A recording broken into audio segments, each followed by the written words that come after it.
Dr. Sandeep. Dr. Sandeep, sir. Hello. Hello. Dr. Sandeep, sir, are you audible? Yes. Start the session. Yes, sure. Yeah. Dr. Sandeep, sir, from KAUST, Saudi Arabia.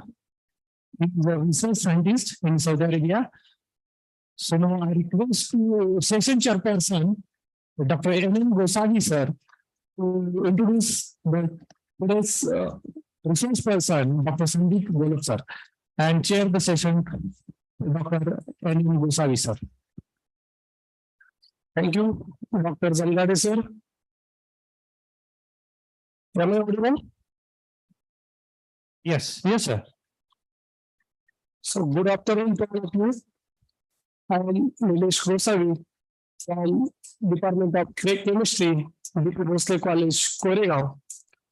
Now we are in the fourth session of today's international conference entitled Emerging Trends in Material Science.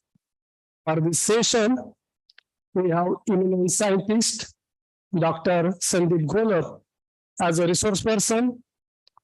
I heartily welcome Dr. Sandeep Golub in this session. I also welcome Honorable Principal Dr. P.S. Sawant Sahib, Vice Principal Dr. S.D. Jadhav sir, all organizing committee, and all teaching and non-teaching staff of college, and all the participants from online and offline mode. It gives me an immense pleasure to introduce resource person of this session, Dr. Sandeep Golub, sir. He completed PhD in 2016 from Riken Saitama University, Japan. He has research and professional experience from different places of the world like Taiwan, South Korea, Japan. Presently, he is working as a research scientist in King Abdullah University of Science and Technology, Saudi Arabia. He is a reviewer of reputed international journals, namely Green Chemistry, Journal of Saudi Chemical Society, Inorganic Chemistry, ACS Catalysis.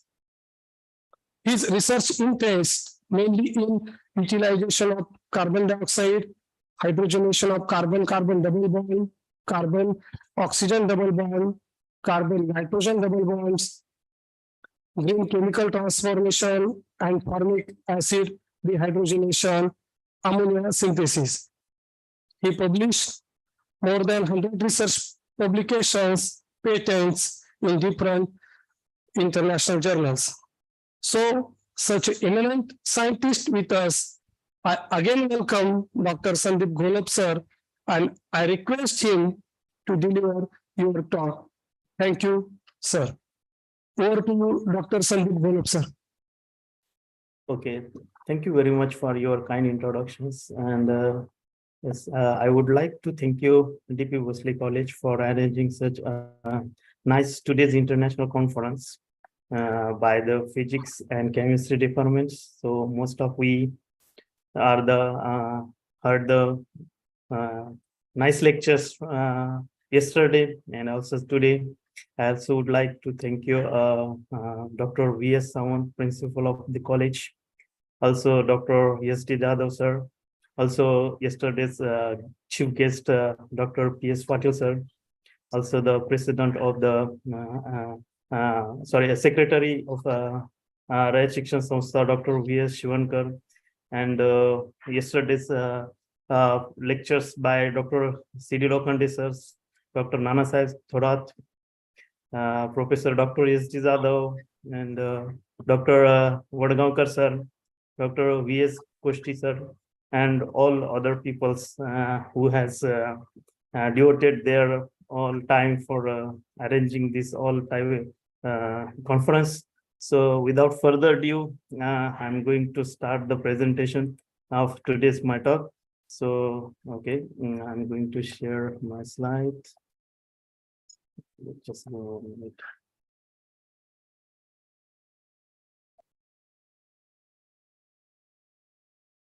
Okay, so my slides here, my voice is audible, and also you might see my slides perfectly. Hello? Yes, sir. Slides are visible and voice also audible. Thank you. Thank you very much. So, okay, today I'm going to talk about green and sustainable solutions of energy demand for fueling the futures. Before starting my actual presentations, I would like to introduce King Abdullah University of Science and Technology in Saudi Arabia, where it is situated. So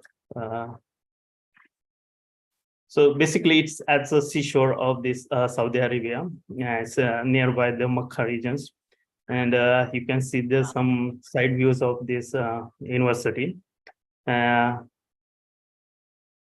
So this all details about the environment of the King Abdullah University of Science and Technology. This is a brief introductions for you.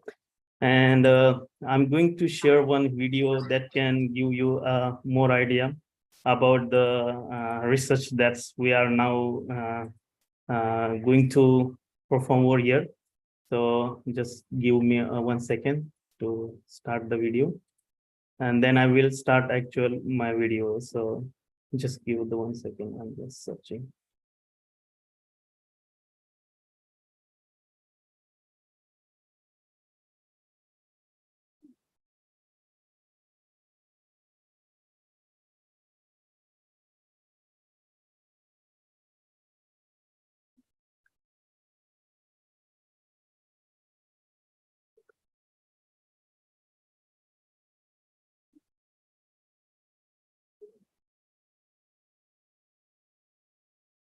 It's not coming right.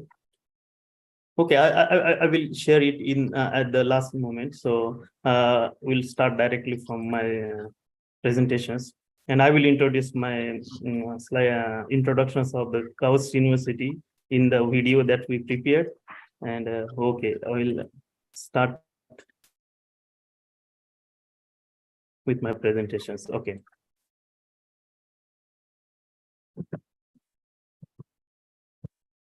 So, okay, basically we are working on the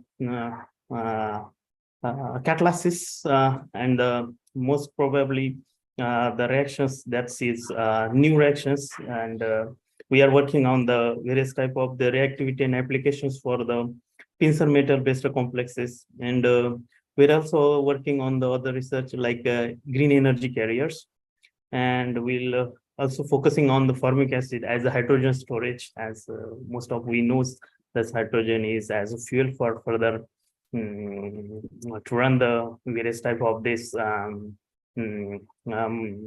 various type of these vehicles and other type of purposes that we need for the green source for carbon free. So we are also working on the small molecule activations. For example, we are working on carbon dioxide utilizations. We are also working on hydrogen activations and nitrogen activations. Also, we are working on other organic transformations, and also we are working on the biomass conversions. So we are working on multidisciplinary research, and throughout this all presentation, you will get directions for the research that's in future will have an opportunity to be have solutions for the problems that we are currently facing. As the problems with current system is climate change, and it's already happening. So most of the things that's devastations and on communities and ecosystems around the world.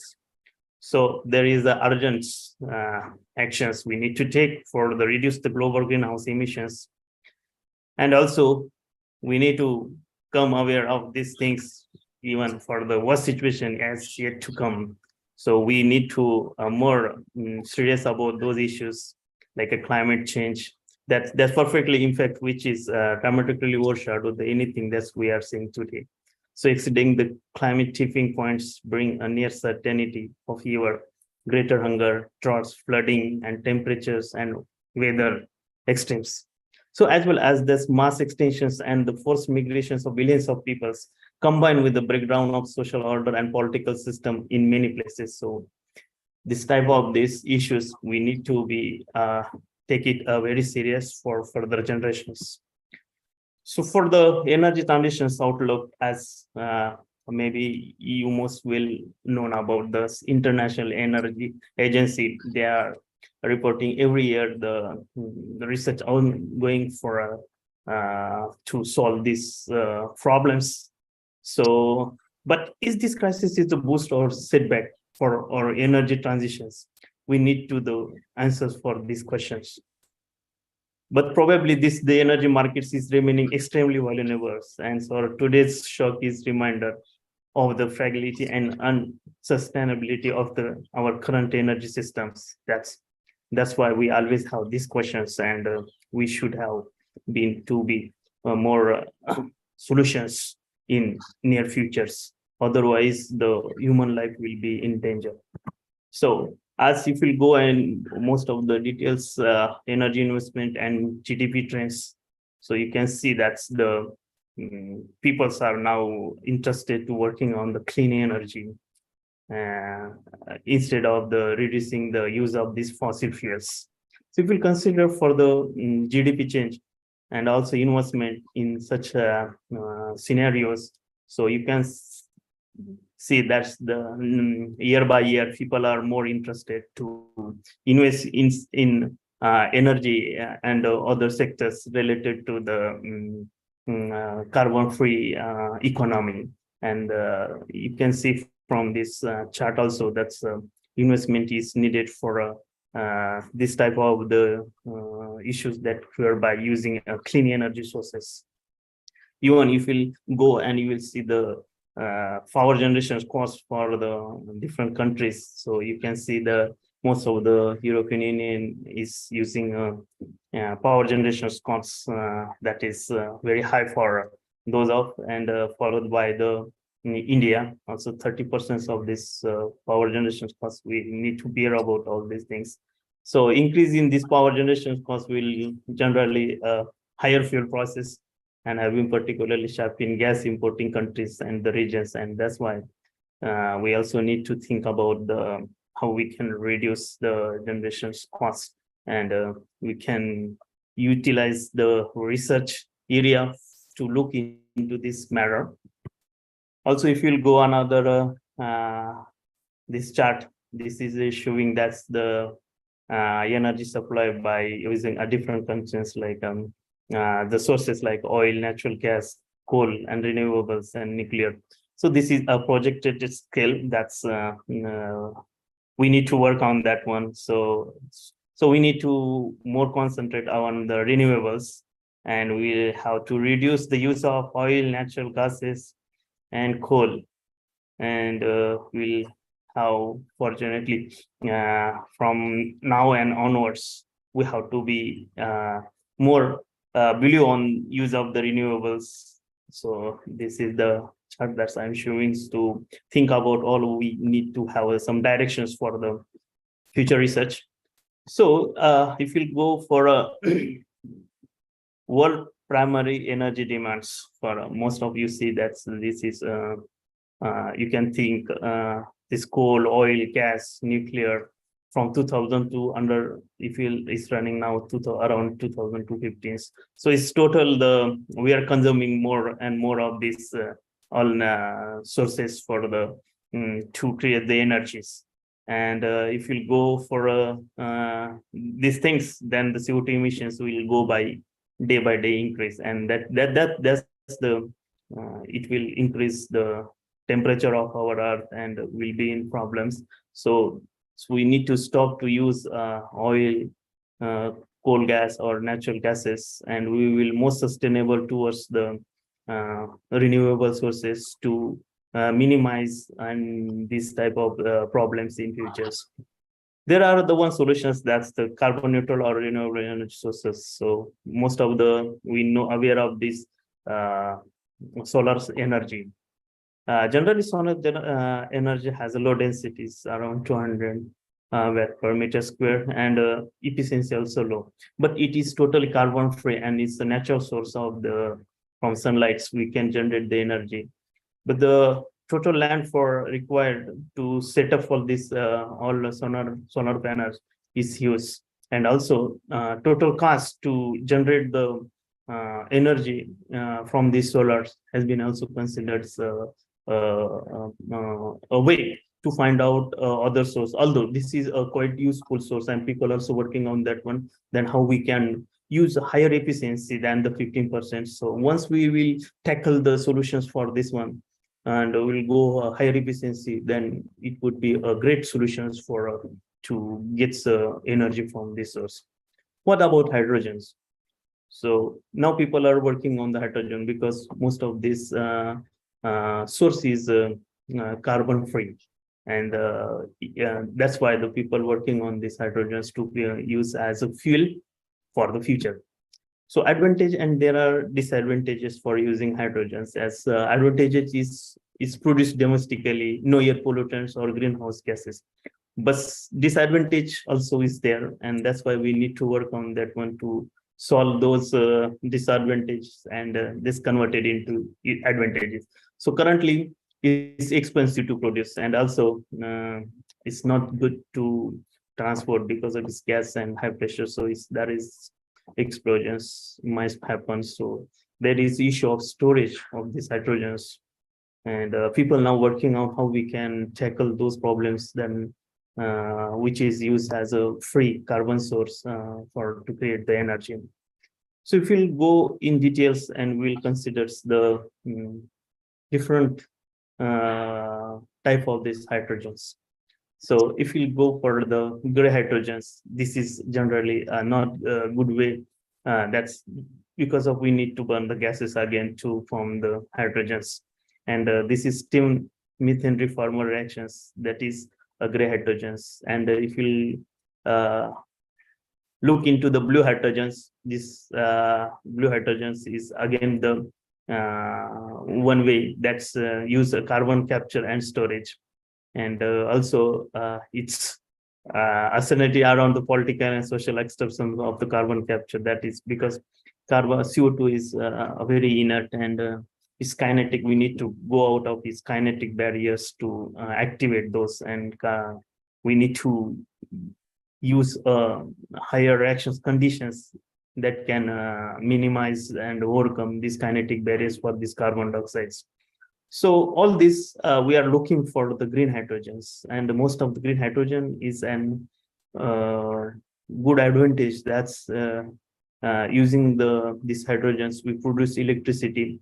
There is also the another source, that's water. Most of we know there's water. If we split water, water can generate hydrogen and oxygens, and it is fully carbon free, renewable electricity. But now people's working on the splitting of water, and actually for the splitting of water, we need to use very expensive electrodes, even the membranes. This need to be work on that one. So once we solve those problems, then the energy from water would be an advantageous for the sustainability point of view. For the hydrogen productions, if we go and you can see the most of the hydrogen productions is from burning of the natural gas, and also and the next 30% from oil, and a few from coal, and we have very few for electrolysis. So we need the technology that can easily produce the hydrogens. And this is a current scenario that we are now working on, how we can produce the hydrogen on the point of where it's needed. So if you go the hydrogen importance, as I mentioned earlier also, and also this slide is also showing that hydrogen is an important source of energies. And there are wide applications for these hydrogens in various type of this power generation, transportation, or industry, or buildings. We can use these hydrogens. It is also what is the existing plan? There is no need of using a separate plan for to create the hydrogen plants. But whatever existing plants we have, we can just modify it to get them energies. And here we can see the different type of vehicle that we can run by using hydrogen as a fuel. So this is the important source for the carbon free to produce the energy. So if you go in details, we can see the technology for the advancement of hydrogens. So we need to use productions is delivery, and also we need to look on the storage, and that's further required technology validations and market transformation for hydrogen as a fuel. So current issues that we are now working is toxic emissions if we will use diesel and power generators. So, and this takes a long charging time for batteries, like for example, lead acids and lithium ion batteries. And the emissions, toxic emissions like nitrogenation or sulfur or carbon monoxide, this type of gases is usually come out, which can be poisonous for a system. For hydrogen fuel cells, is power generations are favorable options, but there is no any viable hydrogen storage and transportation. So we also need to look on these issues, how we can able to storage the hydrogens and how we can transport them. For the growing market by this hydrogen fuel cells, we are expecting that 30 gigawatt per year by 2030, usually in most of the producers, this China. But we need some manufacturing capacity for to grow this market to use a hydrogen fuel cell for the power generation. And for the current hydrogen fuel cell systems is inadequate to meet customer driving range. So we need to also working on that one, how we can get the more effective way for a hydrogen fuel cell to work on it. So if we go the hydrogen as a source for the energy, then we are considering how we can go for the other type of this formic acids. Generally, formic acids has a 1.22 gram per cubic centimeters volumetric capacity. So, and most of the people's now using a chemical hydride or complex hydride to generate the hydrogen from formic acids. As you might seen here, this Toyota Mirai, BMW, these all peoples they are using hydrogens, but the generation of hydrogen using chemical hydrides. So here we are considering that's the formic acids. We can target it for the storage of 6 gram of hydrogens by a 1.75 kilowatt per liter. And this is the one target that we are also looking for, that one to achieve, to use as a formic acid as a hydrogen storage. So here I can show the formic acid, how it's as a hydrogen carrier. So generally by carbon capture, which releases CO2, and this CO2 is undergoes a carbon dehydrogenation reaction in presence of this hydrogen to produce formic acid. And formic acids, we have dehydrogenations to use hydrogen into these cars and release this CO2. This CO2 again we can transport and we can utilize again for this reaction. So this is completely a closed cycle for the hydrogens from these formic acids via carbon capture and formic acid dehydrogenation reactions. So go more details. We have 53 gram per liter hydrogen which can produce from formic acids, and these formic acids, we are most of the people looking for the hydrogenation of this CO2 to make it the formic acids. And also the utilization of CO2 under this case is also in the point of pollution. We can also utilize and minimize the environment problems, and that's formic acid, as I mentioned here, that can further dehydrogenate to release the hydrogen, and that hydrogen further used in fuel cells that can generate the electricity. And further we can have a lot of applications for this type of this electricities generated from H2. So this total CO2 neutral cycle for the storage of these hydrogens. So we are also just working on that one. So this is all the pros and cons for the other type of the batteries, BEV batteries and formic acid fuel cells, and just hydrogens. So you can see the driving range, also changing fueling time and the safety issues, also the storage and transportation. So all these conditions, if you consider, the formic acid is good solutions for the storage of these hydrogens, and it is non-toxic and non-flammable. And also, just I mentioned earlier that existing gasoline infrastructure can easily adapted for storage of these formic acids. And although these is solutions, so it's easily for the transportation issues with truck and pipe we can have. Although it's acid, but we can prepare most of the acid prevented material to incorporate, and then we can store into this one. So this is the advantage for this formic acids as a hydrogen storage. So generally, the hydrogen storage, the reaction is very simple. It's under the presence of catalyst is produce CO2 and H2. This is H2 further we can convert it into bicarbonates salts, and that's why only we can get a pure hydrogen. Generally, for the formic acids to hydrogen and CO2, these are two challenging reactions that happen in presence of catalyst, and that's why we need to select a efficient catalyst that can generate only hydrogen and CO2. Because if we will consider the second reactions that produce carbon monoxide is poisonous for the cells, and we are not able to use furthermore. And also, it's hydrogen, and there is no hydrogen. So the reactions first is shown over here. We need to specific catalyst that can undergo the dehydrogenation instead of the hydration process for these formic acids. In our group, we are working on the some homogeneous catalysts that can provide formic acid dehydrogenation reactions. We just released the hydrogens around more than 1,700 psi as the one slots. Although we are using, as was shown in this figure, that we can use such type of this ruthenium-based catalyst, that is the legacy system developed in our group, and that can only convert it in dehydration of these formic acids to produce H2 and hydrogen, and again from H2 to CO2 it's converted into formic acid. So the total cycle is completed. So we cannot release the CO2 into the atmosphere. So that's totally a carbon free, and also it's a long time period. And also we achieve a turnover number around 1 million for such type of this catalyst. And that's why the catalyst is in play a very important role for this type of this formic acid dehydrogenation.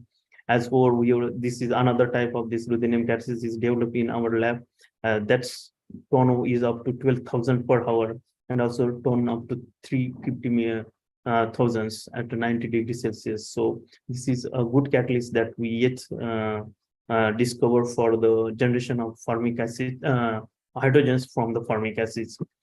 So currently, I'm just giving a brief introductions the research that we are continuing to using a different kind of this Pinsus based iridium catalyzer reactions to come out the neat hydrogenation reactions. Earlier, we use solutions to dissolve our catalysts and further the aqueous formic acids. But under these conditions, we use cesium formate as additives, and we saw this is torn up to 13,500 and top up to 550 billion. And this is the first report ever that we are considering for the dehydrogenations of these reactions by using these formic acids.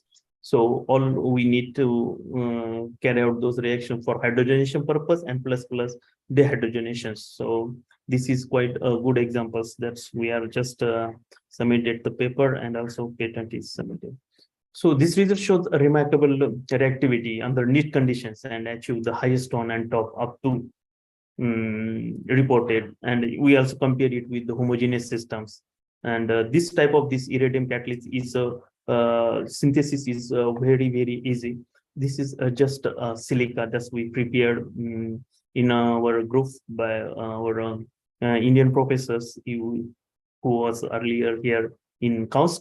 And they prepared this KCC fibrous porous mesoporous silicon, and we treated this with the divert to introduce aluminum hydride by heating it for 400 degrees Celsius to replace this aluminum hydrate, which is further we treatment with our developed catalyst, and we prepare this using a surface organometallic chemistry base to produce such type of this catalyst. This is a support, and this is the catalyst, homogeneous catalyst. So this is the advantage of this both support as well as this homogeneous catalyst we took, and we characterize also by FTIR, solid NMR, and nitrogens.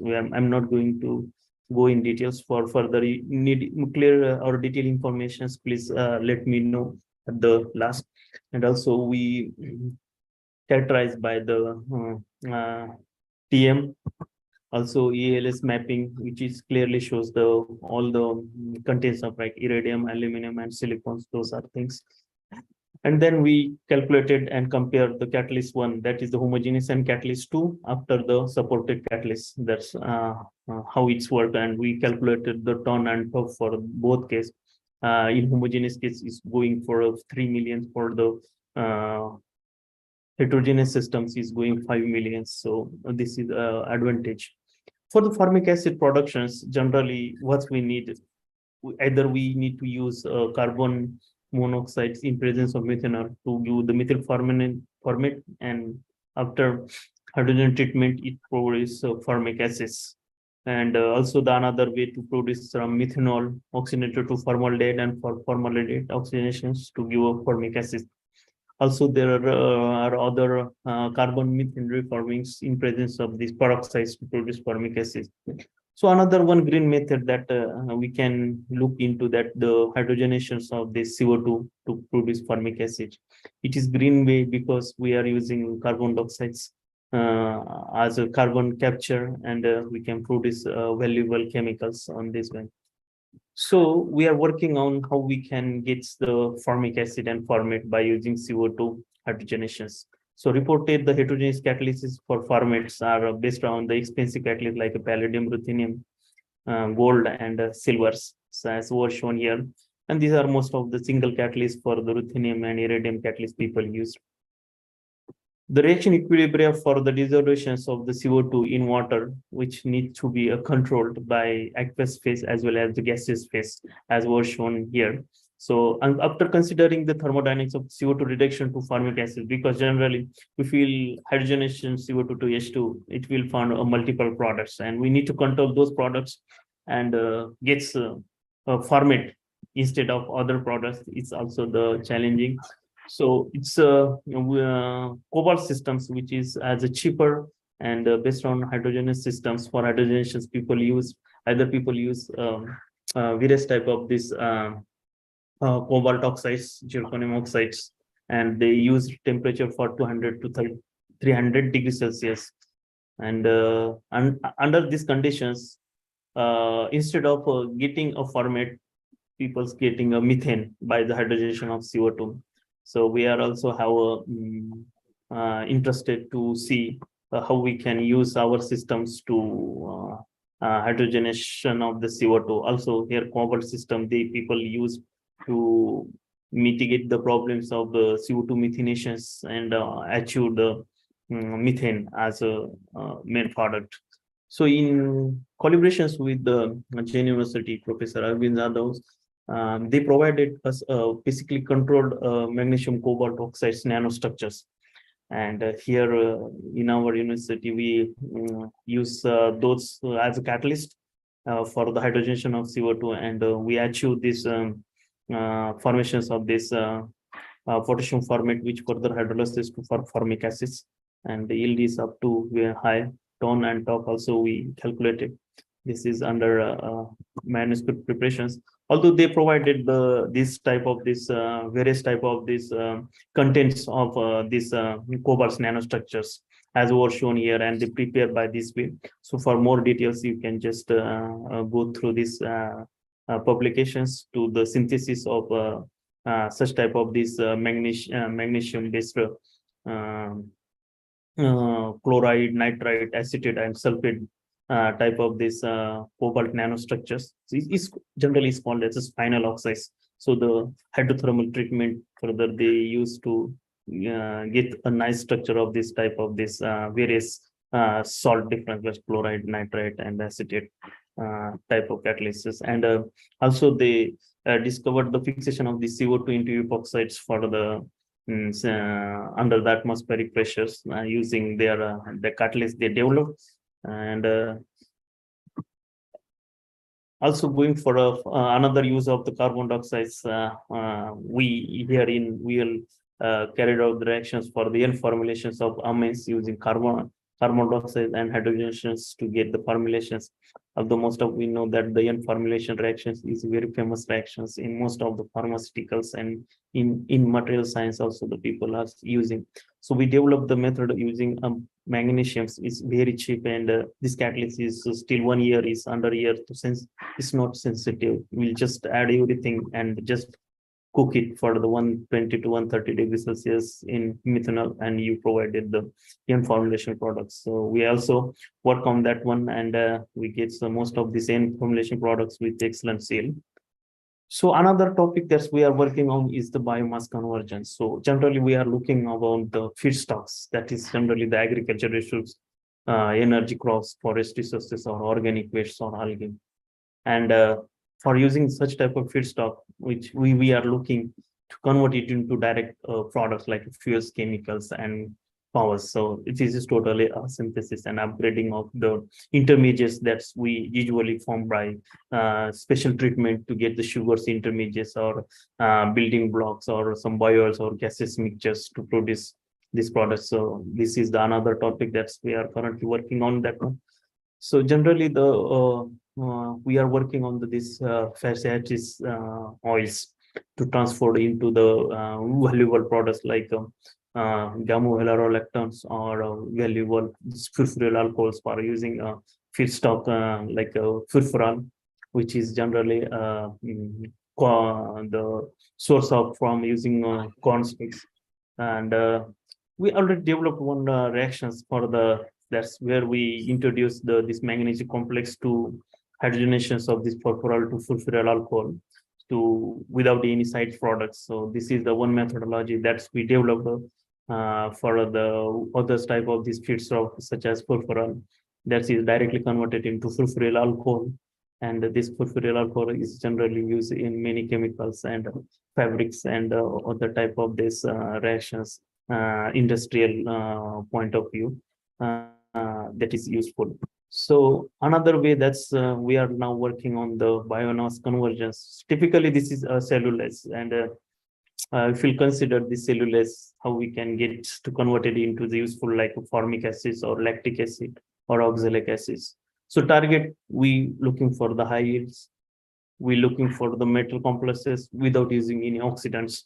Generally, using oxidants, we need to have conditions and further the purifications to remove these oxidants. This makes the problems for further purifications. And the point of the industrial, we usually have to rely on the carbon oxidant-free methods to convert it into the useful products.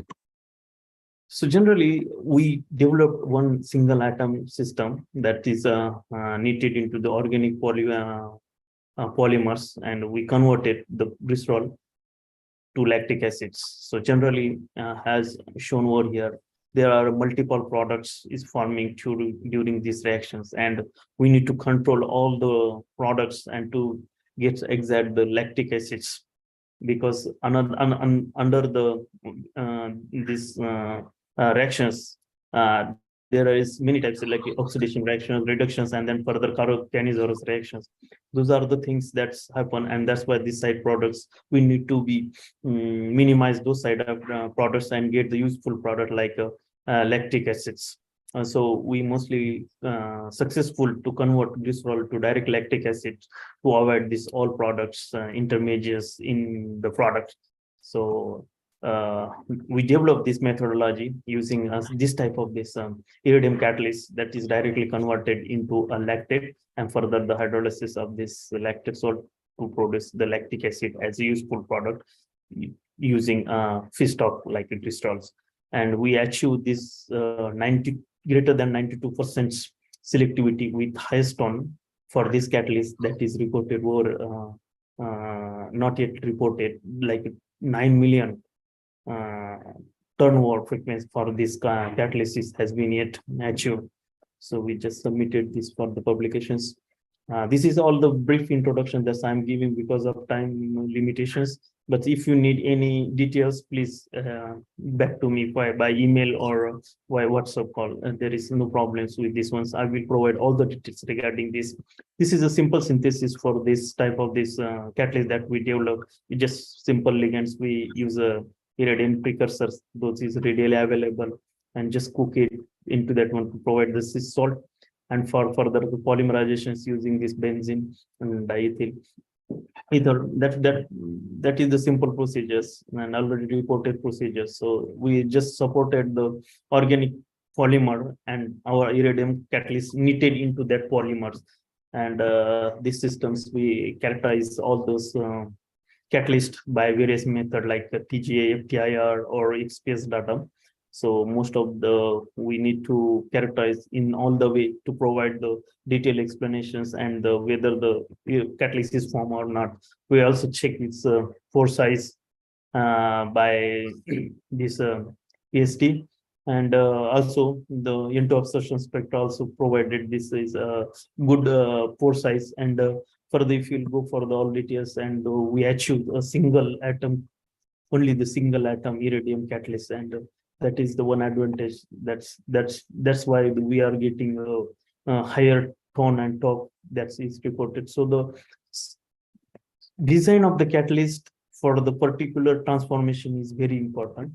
And you can see further we converted into the various lactic. Also, there is a small amount of this formic acids, ethylene glycol hydrogens is limiting.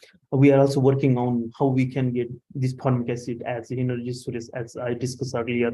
Even we also get the hydrogens. So how we can get the higher conversion from glycerol to formic acid, or we can use other feedstock to provide the more of this one. So this is also the important topic for currently we are working on. But at this point, we are just more concentrate about the synthesis of the lactic acid from glycerol. So all this temperature effect that we studied, also the time effect also we studied, and we found that we'll go for a higher temperature, the conversion is quite high. Also the time being going to extend it to till 50 degrees, 50 hours, the conversion is also good. So recyclability, we also tested the recycle of this catalyst. The reactions is only just filter the catalyst, reuse again, filter the catalyst. So we also completed till 8. So here is we just reported up to 8 cycle. It's very high convergence. Even it will go for more without dropping any yield of this convergence. So such type of this catalyst we produced. Here is we compare our catalyst with the other reported ruthenium and iridium based. And here I'm pleased to show these slides with you. That's our catalyst has a highest tone and highest torque ever reported. So this is the one advantage that we work on using these catalysts for this glycerol to lactic acid conversion. Another transformations also we are working on for the imine synthesis. So we are just cooking these aldehydes in presence of this ammonia, and the homocoupling of these aldehydes to give homo imine formations. So this is the robust catalyst, again excellent selectivity we achieve, and we provided these mechanisms through additive amination and dehydrogenation coupling to provide this imine as a product.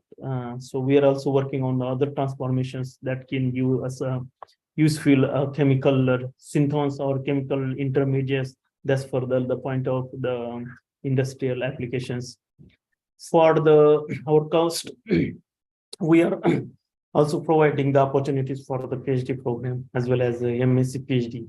And for the postdoctoral fellowships, we might be seeing the link for over here. So recently, our university has started the KAUST Global Fellowships, which is basically apply for those type of these subjects like water, environment, and digital domain, food and health, and energy. So most of the students in this college or those are now online, please take a details look into these websites. And if you are interested for this type of fellowship or PhD programs, yes, please apply through online, and I'm hope that you will get good knowledge, good research over here, and also the funding for research. So this is all about the research that we are currently working on that one, and I hope that in future we will work together to tackle some problems, some issues that's now we are currently facing. And at the last, I would like to thank you, my supervisor with me always, and also my colleagues who are always help, and all PhD students that they are working with us to tackle the problems and then find the solutions. So this is for all my group that we are working together. And thank you for your listening. And yeah, if you have any questions or concerns, please let me know. And thank you very much for your support.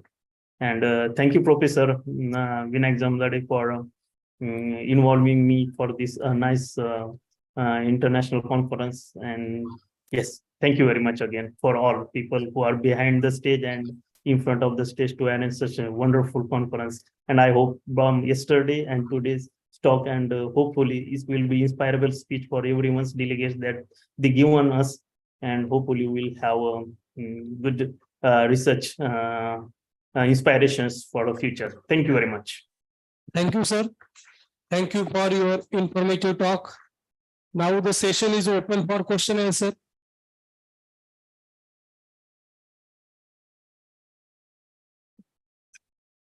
If you have any question from online participant, please feel free to ask.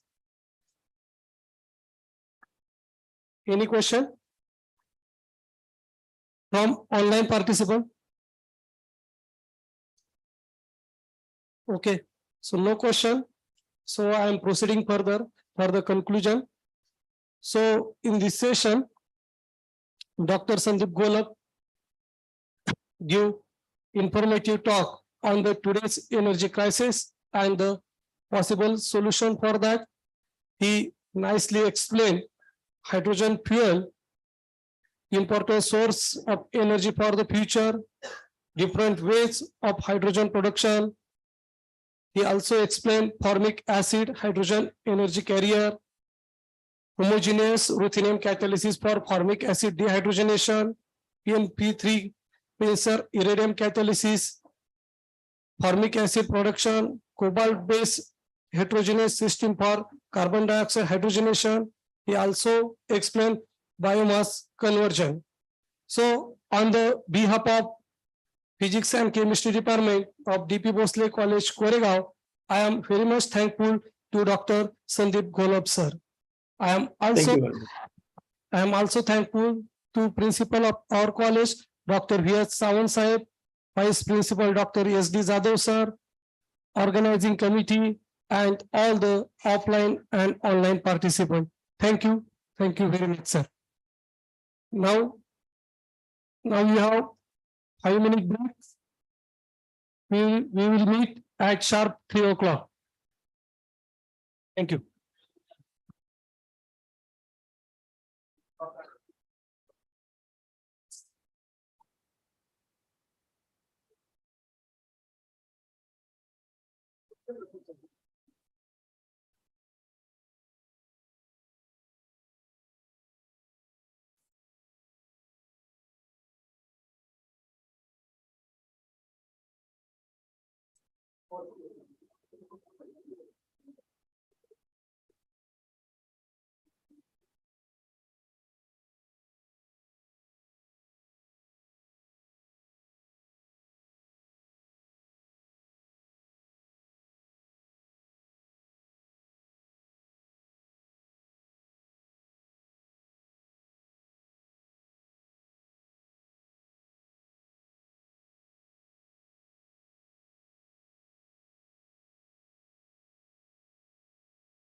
Sixth session of this today's international conference, which is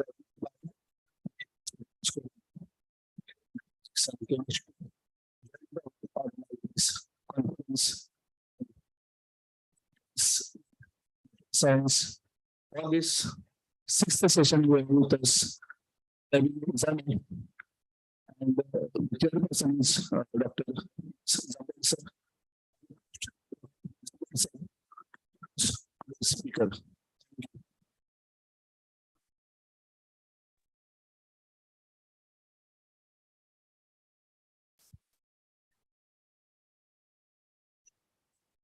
In this last session, resource person, Professor Dr. Fabian Izima from University of Nigeria, Nsukka. I briefly is introduced. He is a great scientist and he work on thin film, material science, solar cells, and their applications. More than International Journal of Report. So that, citations at international level. Also, he received many of awards and achievements in his career. So I request to Dr. Fabian Izima to give the lecture or talk. Dr. Fabian Izima. Hello. Okay, hello. Hi. Dr. Fabian, Yeah, are you audible? yeah, Yes. Okay. can you hear me?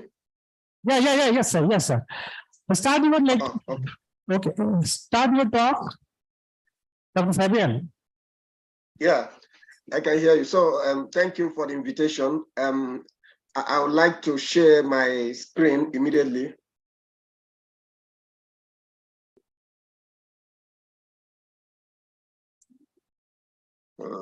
How do I select what where?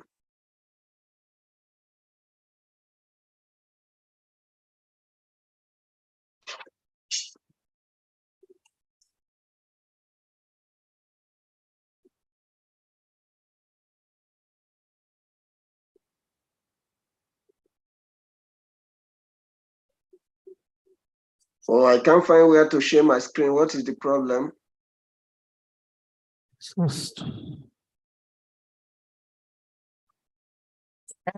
Side will allow for your share for screen. So please share our screen. Let me take a video and see. Okay. Show the last screen that share the screen title after the participant and please share your screen. Yeah, I'm trying to share the screen, but it's not coming out here. I don't know why. Dr. Fabian, sir, is it possible to send me and then I will show here from to send the PPT.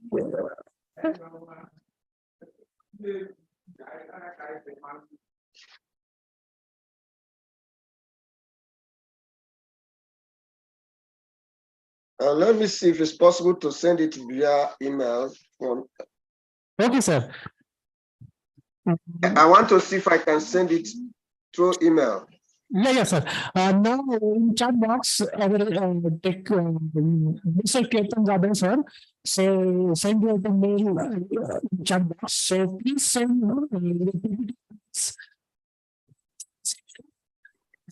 see show your screen or your PPT. Just technical problem. So within 5 minutes, we start lecture of Dr. Fabian Izima from the University of Nigeria, South Africa. So wait for Okay, let me see. Let me see if I can send it through the email here. okay, no problem, sir. Then Yeah. PPT from here. No problem. I wonder why this is not happening here.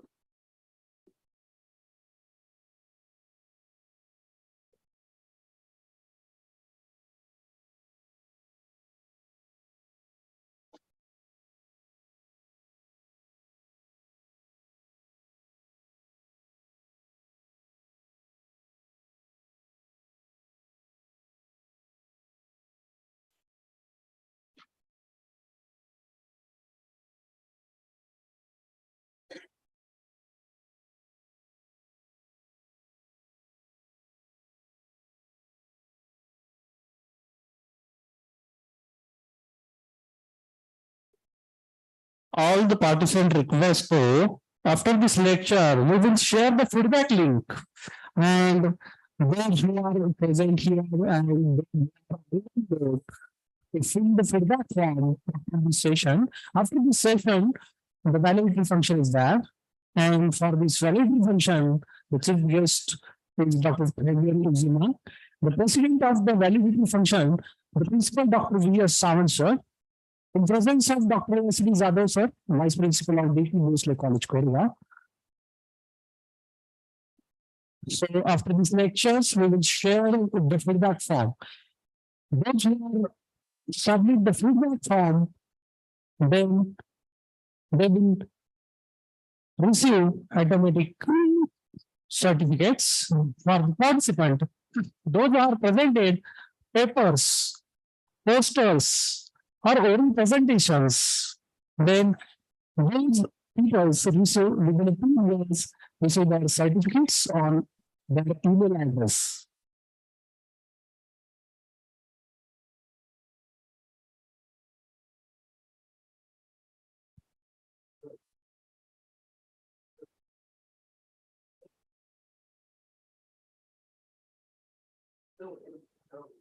Yes, sir. Yes, sir. We are waiting. Thank you. Sure. Yeah, preparing PowerPoint. Let me see whether it's coming up now. Maybe internet problem in there. Sir, if it's possible to send on the email address, then you can share here. Yeah, I'm trying to send it to the email. Yeah, sir. Yeah. But now, no, I'm not received. Just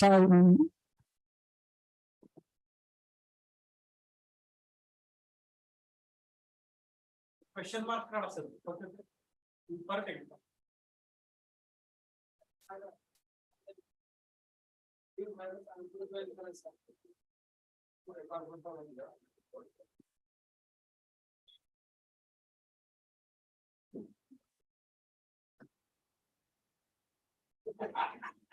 sir ते question mark त्यांनी काय त्याला थोडस फक्त त्यांना mail पाठवा sir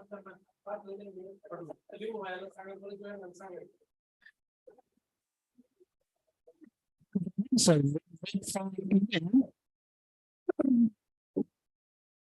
Yeah.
Hello?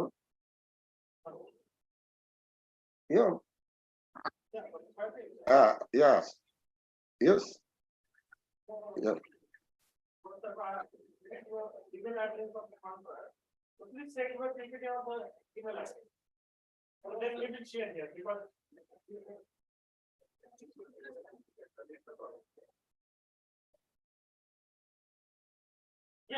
Because I think it's the internet company in university. Just 1 minute, but Professor, post it there. Hello.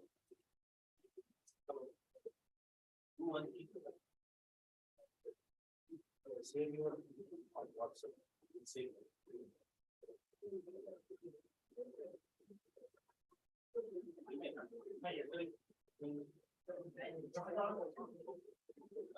Yes, because next.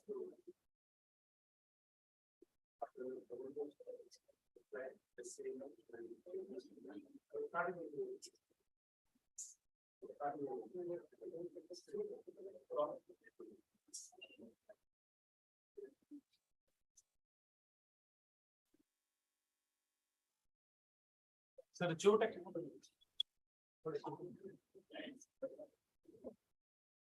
I request to Dr. Praveen Zima from the Department of Physics and Department of Astronomy from University of Nigeria, Nsukka.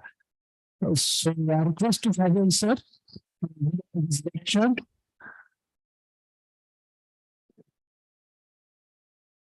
Okay.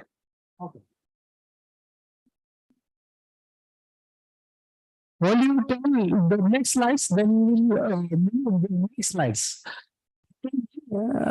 Next slides. So next slides we will do next slides. Okay, start, sir.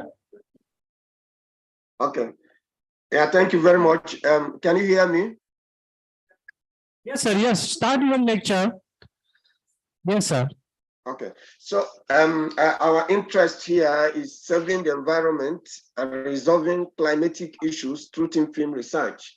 So it's just going to give us a brief overview of the research we do in our lab in order to tackle some few problematic issues, especially the issue of climate. We look at, go to next page. Now, can we move to the next page? Next slide. Okay. Okay, sir. Next slide. So standing on already existing protocol, I want to thank everyone for the patience in this meeting.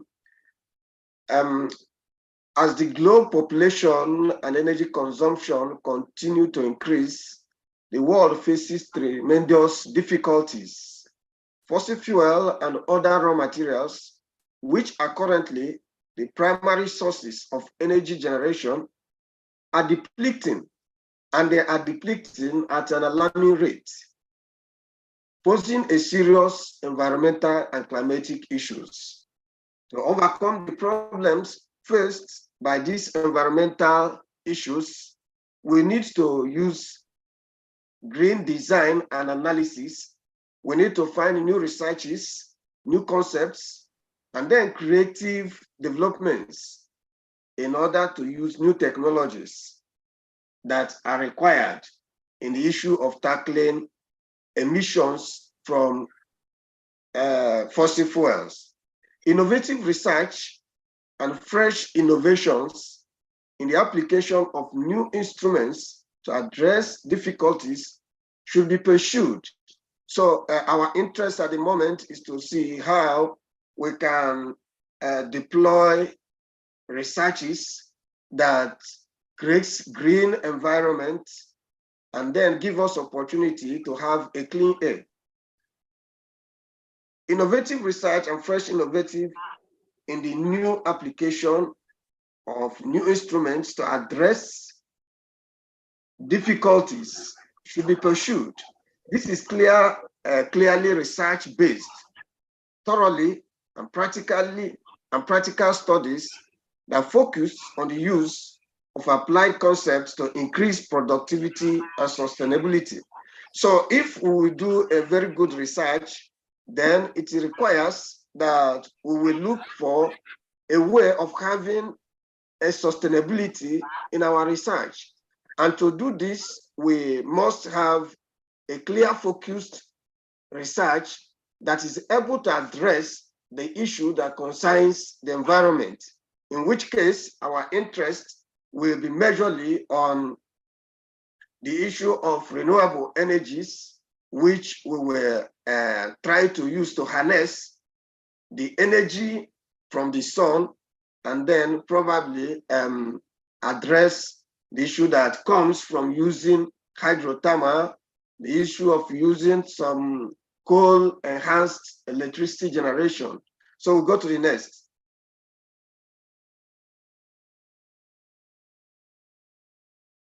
As a result, substantial research is provided that reports on new approaches and vital application in the discipline of chemical, physical sciences to cope and protect our corroding environment, as well as providing cleaner and fresher air through nanotechnology. So at the moment, research is geared towards using small issues to tackle environment and see how we can address a few issues. Just a moment, please.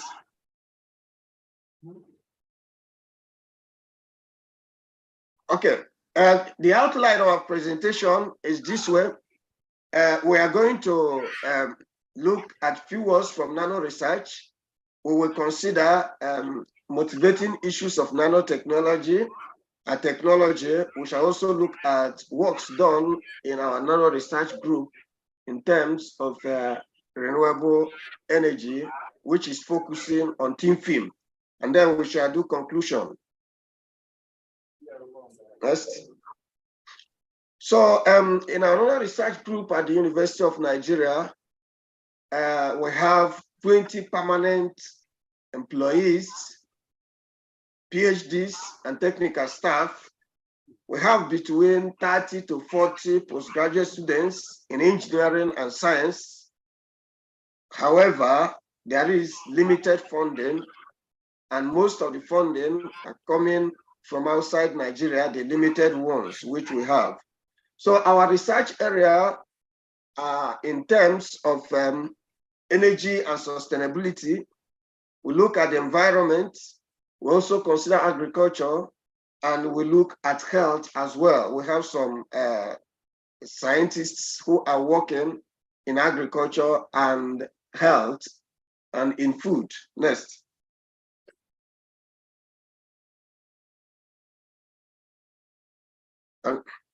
Okay, so what is currently taking place in different nations of the world and in various countries in rural areas are the issue of water in order to survive. We can see children and women who are fetching water from dirty streams.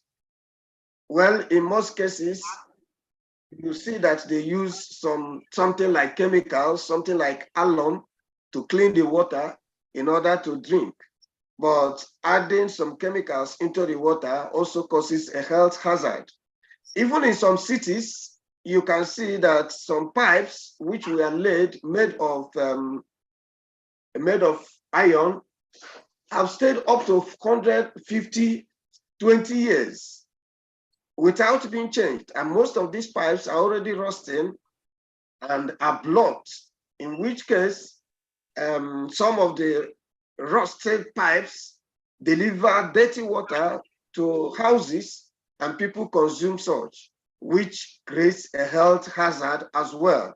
So there's a need to think about how we can clean water in a simple way that can help the people in rural areas to come up and get clean water. Next.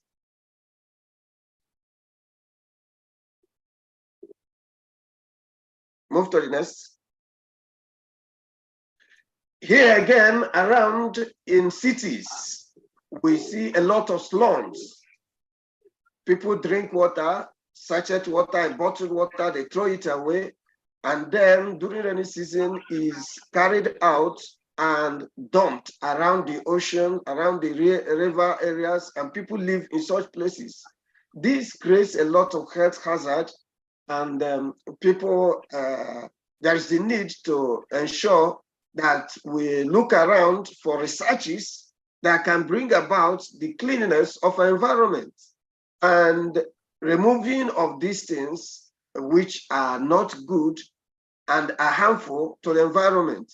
In most cases, this leads to a lot of flooding, because when drainages are blocked, then flooding takes place. In some cases, where it is carried to various homes, like the challenges we're having in Nigeria now, the issue of flood that is destroying some villages. Again, in some places, you look at what.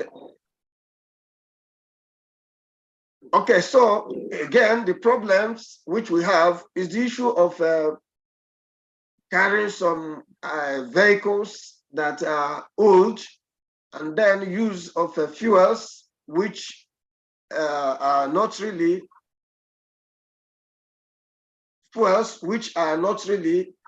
giving us good environment. So we need to think about how to clean the fuel, remove the pollution of the environment through the use of cars that are old.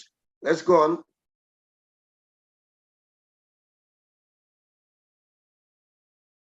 Okay, global energy demand.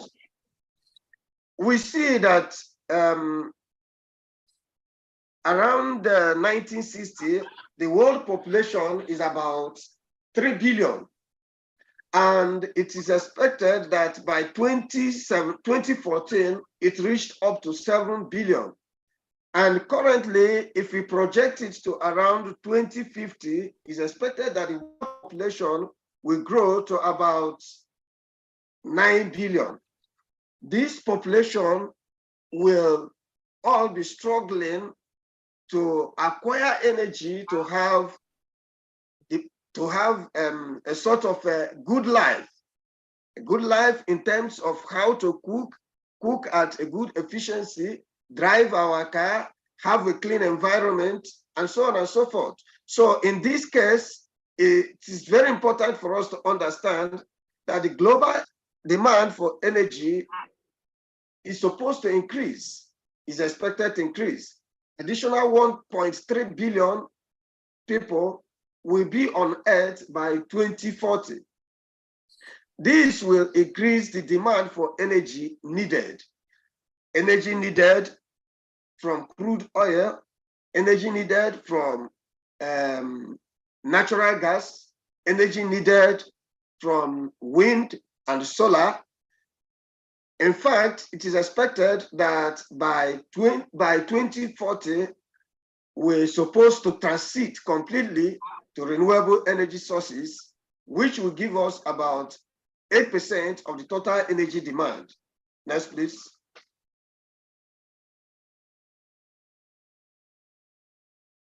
So at the moment, fossil fuel demand is about 250 tetrajoule.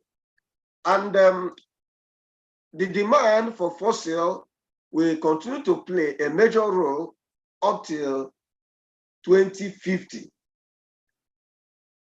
Global liquid demand, such as gases, will get to their peaks by 2020, got to their peaks by 2020, and is expected to decrease by 10% in 2050. These are the projections people are giving. For something like coal, the demand is expected to decrease. Unfortunately, at the moment, the issue of Ukraine and Russia invasion is creating the need for people to go back again to coal.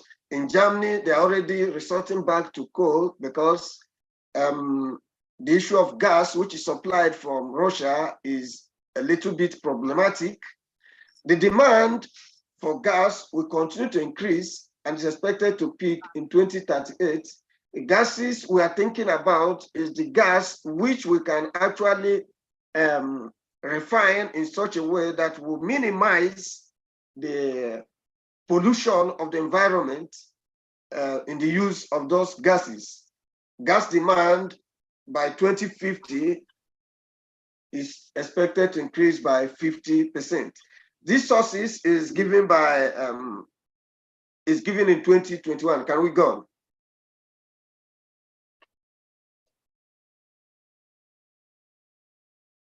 Renewable energy concerns. Solar PV plants, wind farms, and electric vehicles require more minerals than their fossil fuel-based energy sources. A typical electric vehicle contains 6 times the metals in conventional car. Also, an offshore wind plant contains 9 times more metals than a conventional gas-fueled power plant. Copper, cobalt, nickel, lithium, manganese, zinc, chromium, and rare earth metals are some of the minerals for building clean technology equipment. To achieve net zero emission targets, the demand for these minerals is projected to grow between 40 to 90% by 2040, leading to increase in mineral activities, in mining activities. So what we are trying to say is that since we are shifting away from fossil fuel and then we are moving towards clean energy, then metals which are required for these clean energies should be sought after, and the demand is expected to increase. And then some countries actually that have these mineral deposits will be at a great advantage. Can we go on?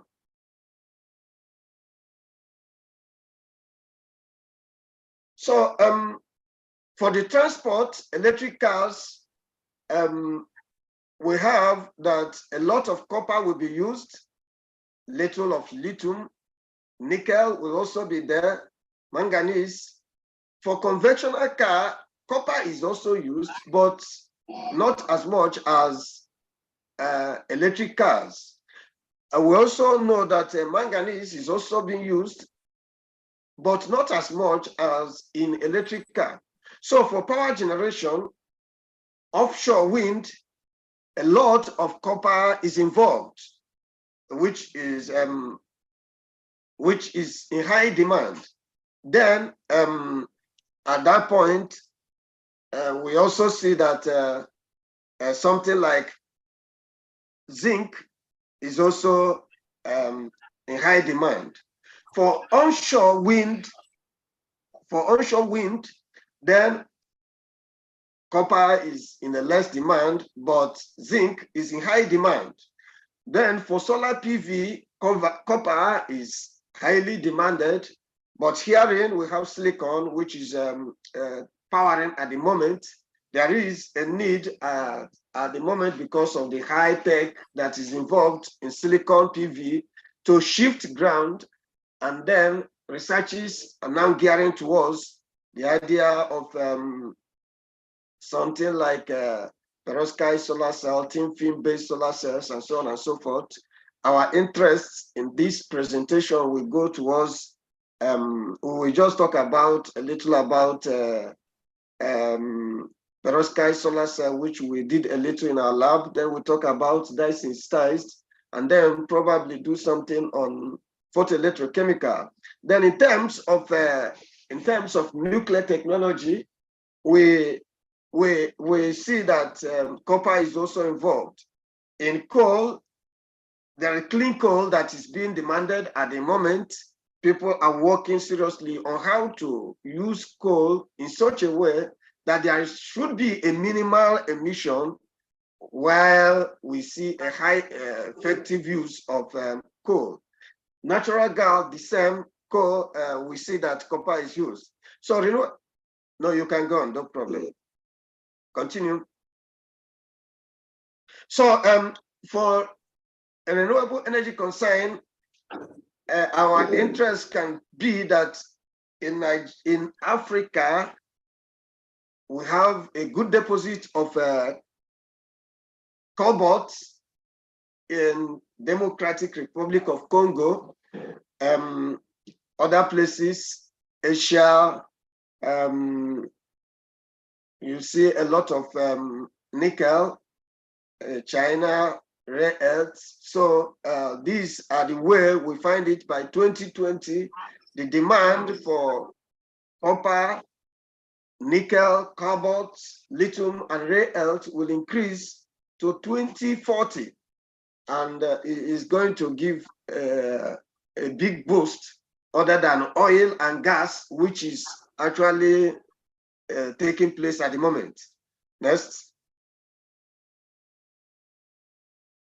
So we try to see the emission of carbon dioxide in some of all these materials. For something like iron and steel, at their melting, then the emission of carbon dioxide is a little bit small, processing and mining of it.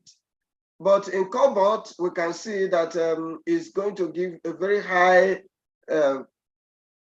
percentage of cobalt that will a high percentage of carbon dioxide that will be emitted during the processing and mining. However, the percentage is not going to be so much because the ton is going to be 15 tons of carbon dioxide that will be released to the perimeter. Go on.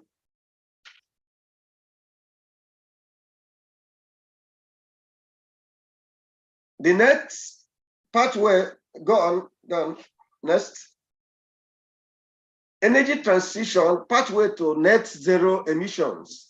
Our interest at the moment is we have seen that metals, which will be the next source of demand for making life a little bit comfortable on Earth. There are some emissions that used to take place. We need to see a way in order to, in this energy transition, to get zero emission. There are two main energy transitions taking place since Industrial Revolution: the discovery of coal and steel engines, replacing ovens, water power, etc. in the late 18th century through to 1920s. This is the first industrial revolution. Then the discovery of electricity and petroleum-based technologies in the late 19th and till this time is the second industrial revolution, discovery of electricity and petroleum-based technologies. It took about 100 years for steam engine and electric drives to reach 50% market penetration. In both cases, transition was driven not by either resource scarcity or low prices, but by the willingness to pay a premium for performance based on improved technology. Our interest is that we are gearing towards improved technology. How do we utilize our technology so that we cannot introduce emissions into our atmosphere? How do we minimize emission so that we don't corrode our environment? How do we improve our technology so that we can actually deal with our environment and have a clean air, minimize, put the emission to zero? Next.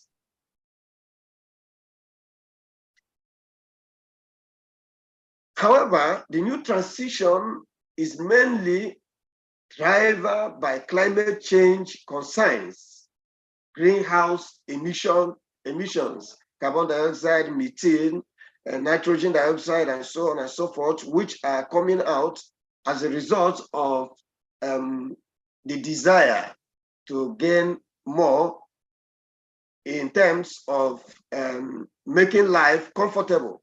Because historical transition suggests that single technology cannot transform the energy system. Rather, transformation often requires the formation of energy clusters, new applications of original technology, both of which take time. So we know that we are doing a lot of research, but for this, our research to enter into the markets and be utilized, it takes a lot of time.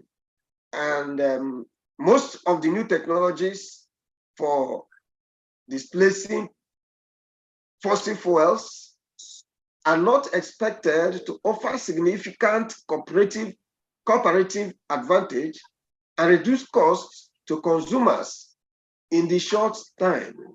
Even though, let's take, for example, the desire to move into PV is everywhere, but yet the amount of time required to produce PV, it takes a lot. And because of this, we are still integrating the traditional generation of electricity into that of renewable. Therefore, energy utilization and transition we take for Africa as an example should focus more on sustainable ways of using hydrocarbon energy. In this case, our interest is we develop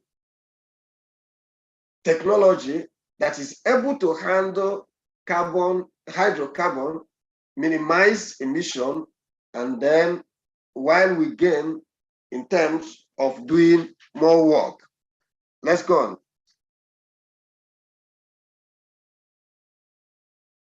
So global greenhouse emission by economic sectors. In economy, the industry has about 21%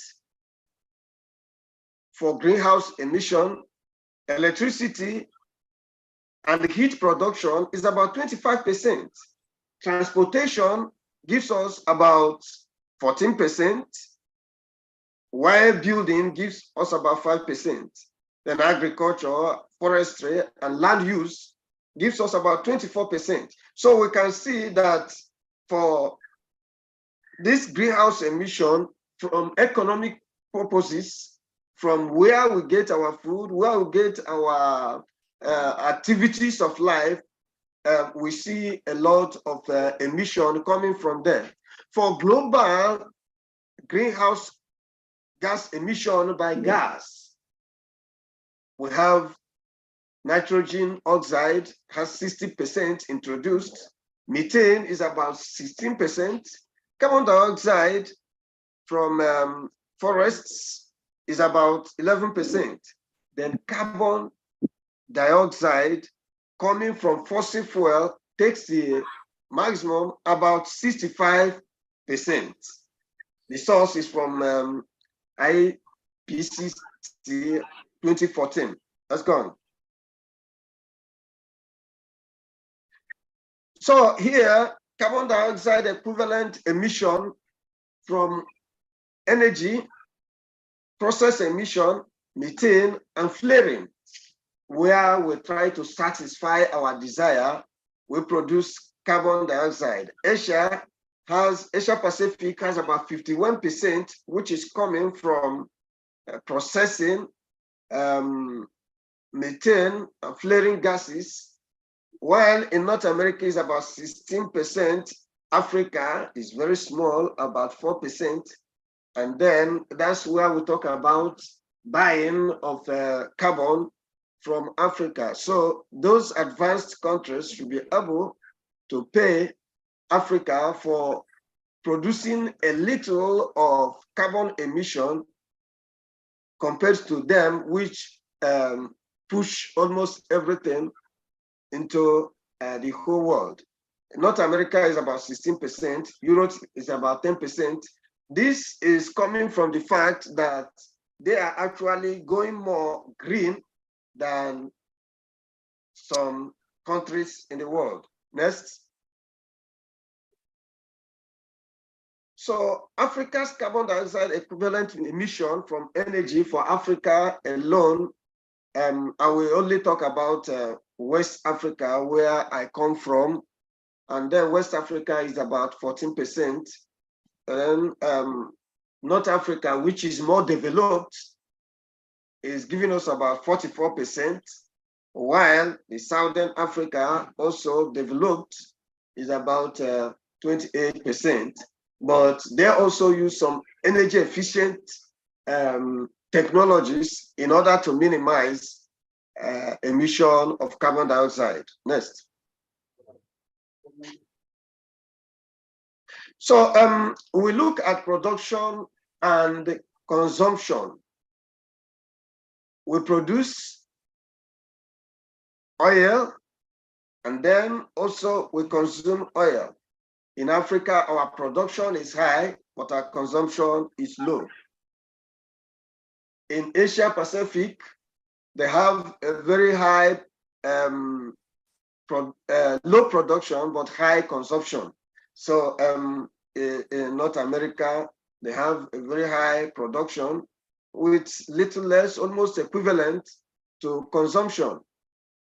Middle East produce almost all the oil that is used everywhere, but they consume just very little. That means that they gain more from their production and then consume just very little. Let's go on. So we talk about natural gas production and consumption.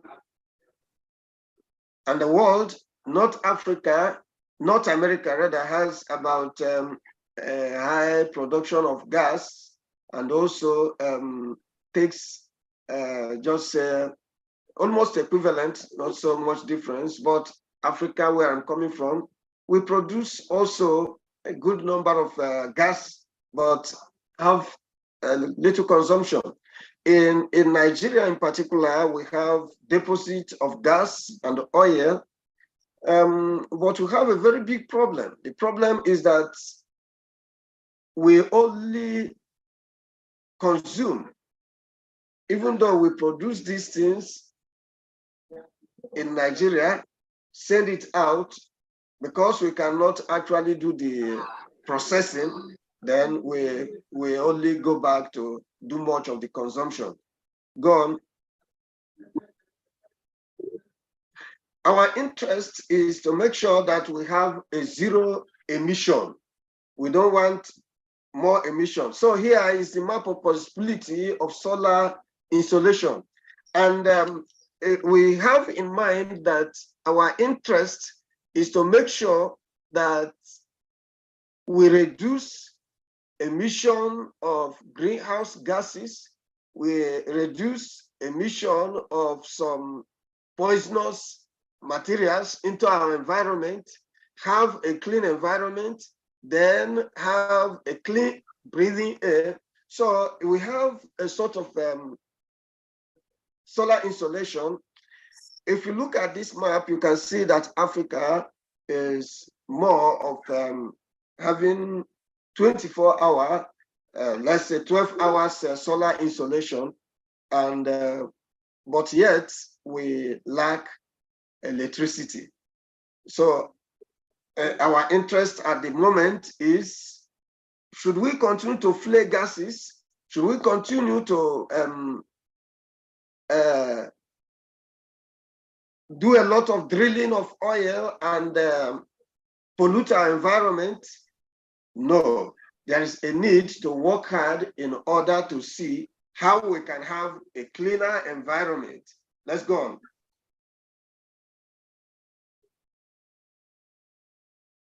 So,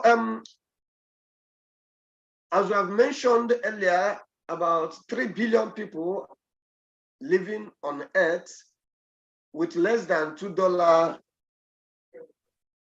as a possibility of feeding $2 a day. 1.6 billion people lack electricity all over the world. There are so many challenges in the whole world. But more importantly, developing countries faced with acute energy problems.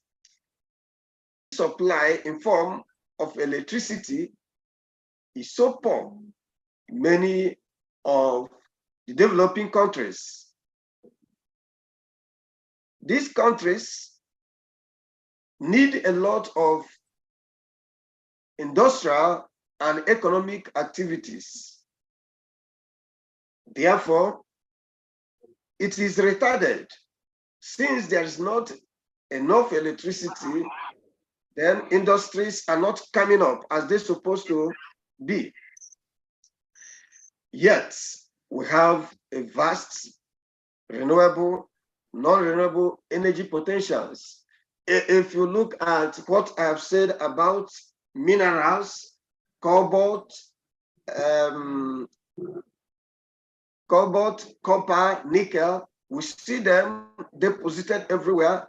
We talk about gas, oil there. We talk about solar insolation available in some developing countries.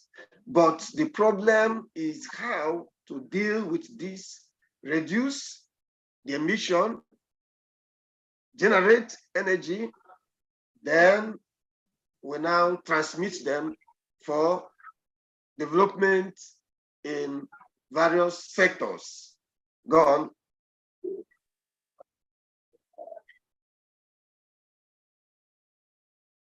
Can we? Okay. I want to talk about Africa at the moment. Energy plays a key role in socio-economic, technological, political development of any nation. Inadequate supply of energy restricts socio-economic activities, limits technological, and hence economic growth, and adversely affects the quality of life. In Africa, less than 20% has access to electricity. It is worse in sub-Saharan Africa, which covers West Africa and then towards some southern part of Africa, except the South Africa. So if you take energy consumption, for example, in the sub-Saharan Africa, the energy they use is equivalent to 6.4% of the world output. So in the whole of sub-Saharan Africa, very little energy is used, but we have a big population. There is poor energy generation capacity in Africa. For example, we have less than 1 billion people living in Africa, but the energy they consume is equivalent to what is being used in Belgium, which is about 11 million people. Africa greater than 1 billion, sure. And the energy they consume is equivalent to 11 million people in Belgium. 48 countries of sub-Saharan Africa, the total energy which they generate and which they use is equivalent to that of Spain. And if we exclude something like the Republic of South Africa from sub-Saharan Africa, then the total energy generated and is being used is equivalent to that which is produced in Argentina. So if we come to Nigeria, Nigeria has a lot of mineral resources, oil, gas, and so on. They are there, even though these are part of a problem of corroding of environment. Then the total energy generated in Nigeria and consumed is equivalent to what is being used in Narita Airport in Tokyo, Japan. This is considering the fact that we have a lot of epileptic power power production in Nigeria. So as I'm talking to you now, we don't have electricity. I am using a sort of a battery to do some of the work. Go on, next. So current average global energy power consumption sits as approximately 14 terawatts, which is about 14 times 10 to the power 12 joules per second. More than 80% of this energy coming from carbon dioxide emitting fossil fuels, oil, coal, natural gases. Less than 1% coming from carbon-free renewable power, such as geothermal, solar, wind, and biofuels. The rapid industrialization of emerging economies, global power demand is expected to double to about 20 to 30 terawatts by 2050. I've already mentioned about that. I'm gone.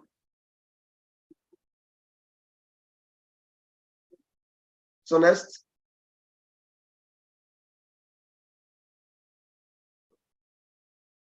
So there is the need to think renewable and clean environment. And we need to think how to curb climatic activities. How do we curb pollution of environment? How do we improve the quality of life in terms of Africa, generally in developing countries, in rural areas, in terms of women and children? So there are some activities going on in order to show that clean environment is possible.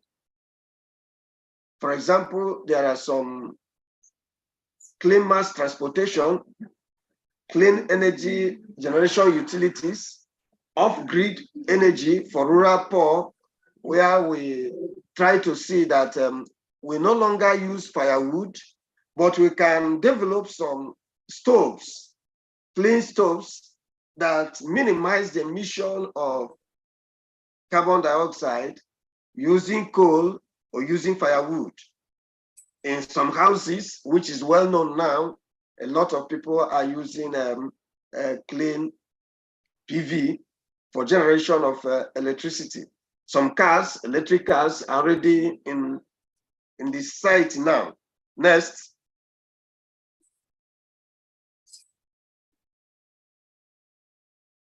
So, how do we confront environmental issues when the reality is here? Animals are dying. Sometimes you have serious streams drying. In some cases, you see a lot of flooding, and these are coming as a result of our consumption of energy through fossil fuels, and then sometimes from little mining that are taking places here and there. Scientists should find a way to deal with the situation. Can we go on?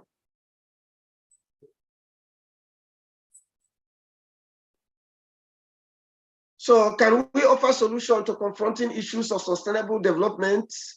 Yes. Chemical, physical synthesis methods of nanomaterials for sustainable development is possible. Different techniques can be used to develop some nanomaterials, some thin films that can actually be used to develop technologies that can be used to challenge the issues that confront environment. So we have some techniques. We have the physical, comprising bond milling, thermal evaporation, and lithography. Then the chemical, the solid, the solution-based in water and in some non-polar solvents. Then the biological, in most cases, what we do in our lab is more of using extras, plant extras. We'll see how we look at that. So majorly, our work is focused on chemical synthesis, on how we can use it to minimize introduction of some pollutants into the environment, into the air, and see how we can create a very good environment. Next.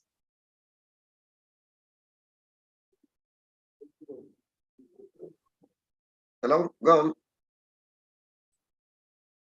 So in our case, we use chemicals method, which was actually what we got from India. First time I came to Shivaji University, Vinank Jamed was my friend. He met me at the airport and took me to the lab where I learned more on the use of CBD, using SLAM method, spray pyrolysis, and then electrodeposition. Next. And then we also use GON, we also use pin coating and hydrothermal now in doing some works in our lab. Next.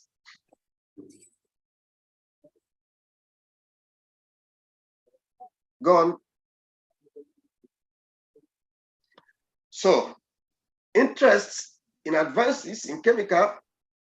So in our lab, we are trying to work on some materials which can be used in terms of renewable energies. We try to work on supercapacitors that can be used in some electric cars. Think about some batteries which can be used in vehicles, which can also be combined with PV in order to produce clean environment. We also work in using for perovskite solar cells, try to look on Dyson-style solar cells. We try to look at some medical applications of some materials. And then we also try to look at using some of the materials we develop in water treatment in order to clean our environment and then have clean water. But our interest will be on perovskite solar cell and Dyson-style solar cell, and then we shall look at some of photoelectrochemicals. Can we go on? Next. So we start with perovskite solar cell, which we worked on in our lab. So the perovskite solar cell, in our interests, we look at perovskites as a light absorber. We look at N-type and then the P-type. For the N-type materials, fluorine derivatives, titanium and zinc oxide are considered. For the P-type, spiral method is of major interest to us. Next. Gone. Perovskite solar cell, though has a lot of challenges, but has few things which, if well developed, that with, we can actually use it. It has weak excitation binding energy, has high carrier mobility, long carrier diffusion length, low cost production, broad absorption spectrum, and a high absorption coefficient. Gone. So the device we worked on is we took this engineering aspect of it. We have to make a cap of gold, contact of gold, then spiral method, and then the perovskite absorber, titanium as cold transport, and then FTO glass. Here, we looked at the gold contact as engineered should be 100 nanometer, and then the whole transport layer between 150 nanometer to 250. The active layer should be about 300 nanometer to 350 nanometer. Then we also doped the ETL, electron transport layer, and then the thickness should be between 20 nanometer to 80 nanometer, and then the usual FTO of 2.2 nanometer. Next. We used two techniques in order to look at this material. We used spin coating, and then we also used vacuum deposition. And we tried to look at it. First, what we did was to deposit our titanium dioxide using spin coating, and then do the spin coating of lead iodide, and then spin coating of methyl ammonium lead iodide on it. Then we also did the vacuum processing, in which case lead iodide was deposited using CVD, as well as methyl ammonium lead iodide. From the measurement we have, we expect to arrive at 3.61% for solution deposition, and then 12.89 for our vacuum deposition. Next. So our result is shown at this point. The titanium, deuterium doped. We also have cesium doped, and then we have the pristine.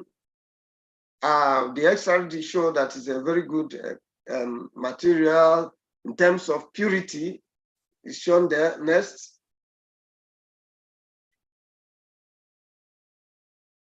Next.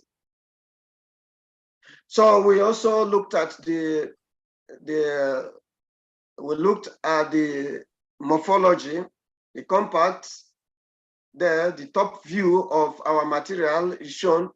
You have the cesium doped and the deuterium doped. Both of them, the top layer is shown, the top view. Go on, next.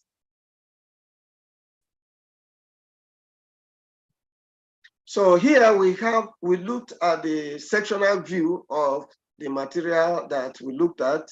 Look at the solution based by spin coating, the spiral method, the titanium plus perovskites we are given.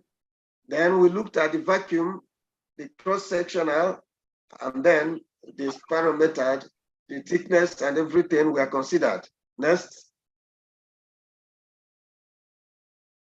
So from what we did, we looked at the efficiency from vacuum deposition. When we had the pristine is 1.35%. Then for cesium doped, we have 4.6%. But when we doped with deuterium, we had 12.89 as efficiency.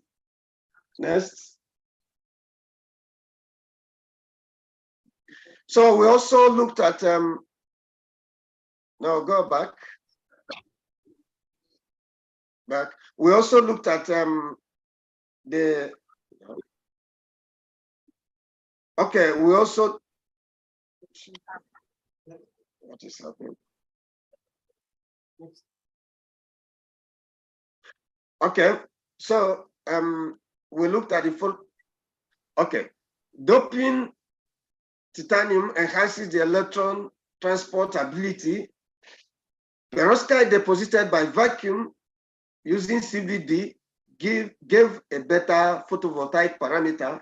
Stability improved by preparing perovskite active layer in vacuum.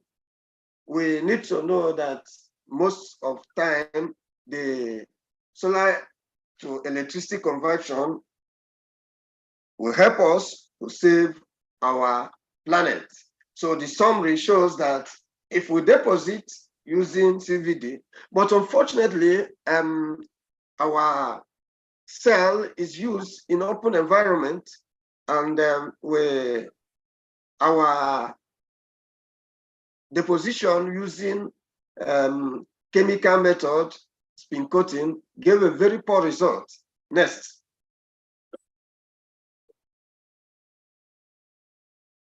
Go on. So this our work, we have published it in Royal Society. Next. Next. So we now look at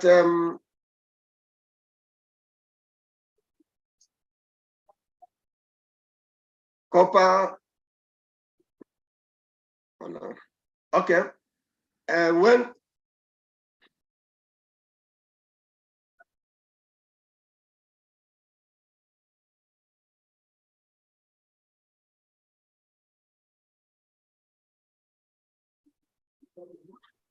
summary.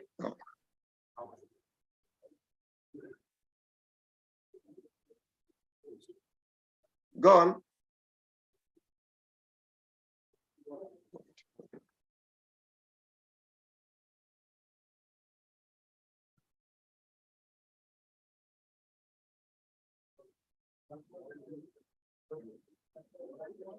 Slides. Yes. Go on. A conclusion.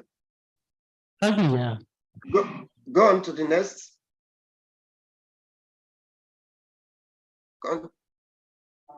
Next.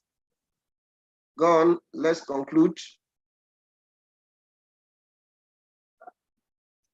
Go on. Yeah, conclusion. Back.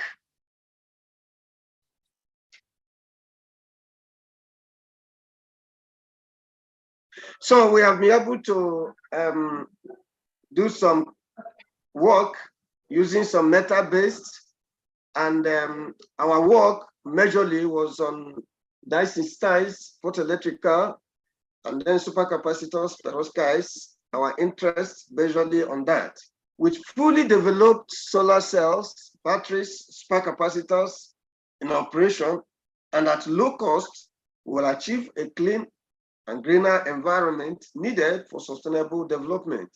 Collaborative researches, both national and international, are key to advances chemical, physical sciences for sustainable development. Gone.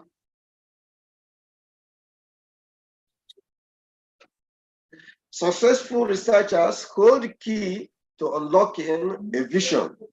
And our vision is to have a clean environment by developing PV cells, batteries, which will help us to have a good, clean environment. Next.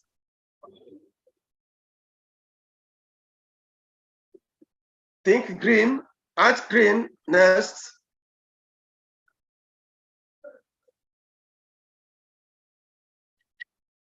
Thank you for listening. Then go to next, acknowledgements.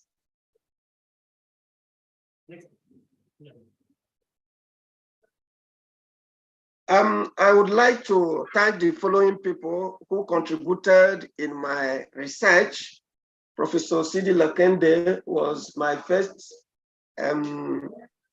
supervisor, a father, and up to date, he's still taking care of us, our students, as I'm talking to you, one of our students is in his lab right now. Vinayak, the first person that met me at the airport, and each time he writes a mail to me, he will always say, the first Indian that you met. So I thank you so much. And here again, we're meeting in your college. I want to thank Professor Malik Maza, Frederick Risai, Professor Mane, and a lot and a host of others. I would also like to acknowledge all my students who have been working hard to produce some of the works that I'm doing. I thank OISAV, a group of companies, the US Army for giving us funding, and then the TED Fund for all that they have been doing. Thank you very much. Thank you, sir. Dr. Fabian, sir. Thank you. The session is open for discussions. Any question from audience? Okay. Any questions from audience?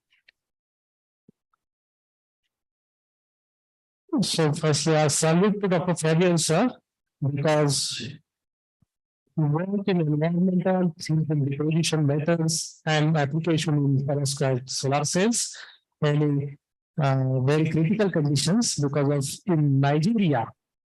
It's a limitation for funding or doing the research. So he's the scientist from the Nigeria. He worked very well and he published a paper in the Royal Chemical Society. So this is prestigious journals in all over the world, and he's published papers in RAC. So I congratulate to Dr. Fabian, sir, and your team for a great work. And so I have one question, Dr. Fabian, sir. Are you audible? I have one question. Hello. Hello. Hello. Are you audible? Yeah, hello. Yeah. So I have one question. The aspect solar cell. So we will very with this solar cells, but I have a question for which material is better for perovskite cells. We know that the N-type and P-type material for these solar cells. So during this chemical What? techniques, and you got the 12.89% efficiency for the solar cells. So my question is that what is the cost-effective material and easy, available and eco-friendly material? So which material is cost-effective for making the solar cell?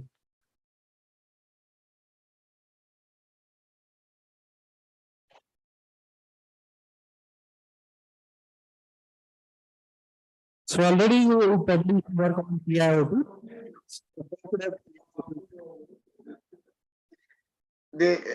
I'm not actually getting it. The network is, I can't get exactly what you're saying. Okay.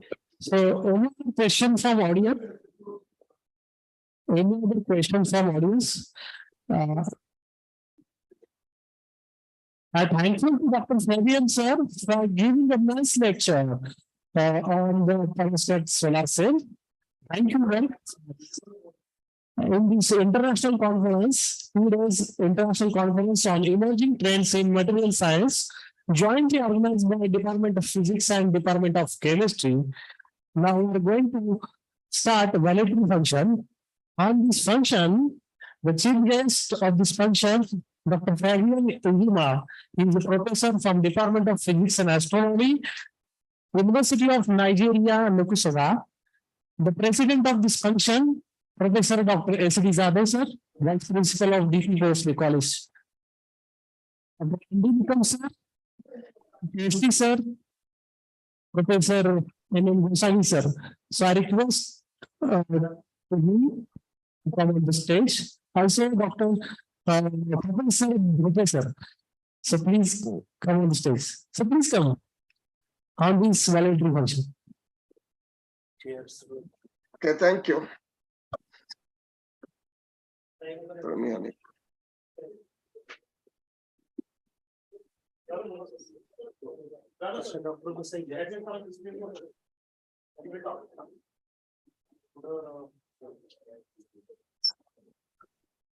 request to Dr. V.S. Kochi, sir. This introduction of this validity function.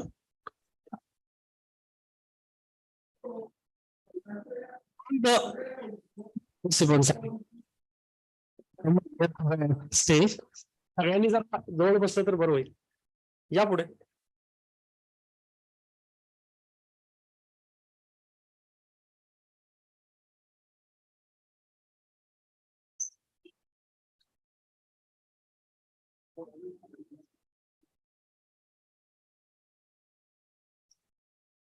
I request to Dr. Kosti, sir, the introduction of this validatory function and virtually honor to the Professor Farid Nizima. Okay. Dr. V.S. Kosti, sir.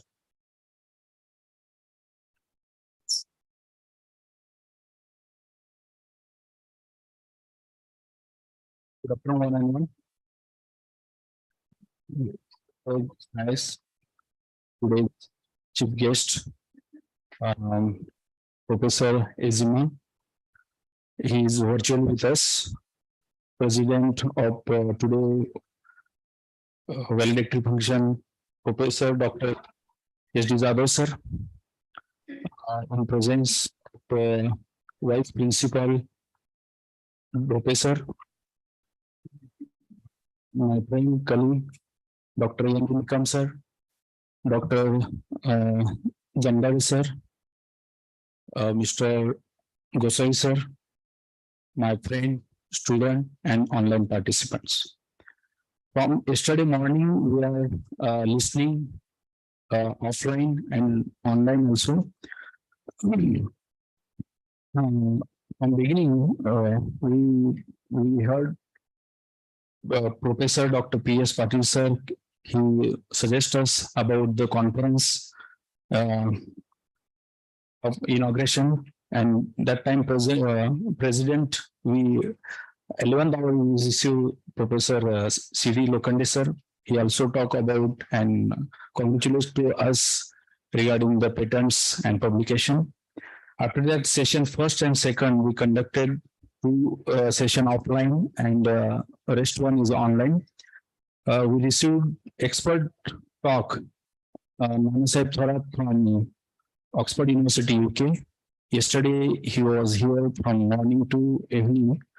After that, P.P. Vadgaonkar, sir, scientist, MCL Pune, Katkar, sir. And from morning, we are listening again Katkar, sir, Golab, sir, and just now with us, Ezima. So, validatory function, Ezima with us, and I hope you are listening. My voice is clear to you, sir? Okay. So we'll go ahead because time is running. So in introduction, we received the online registration 332. Just now we saw. Received a poster presentation 36 and a huge number of oral presentation, which is 89 participants. We received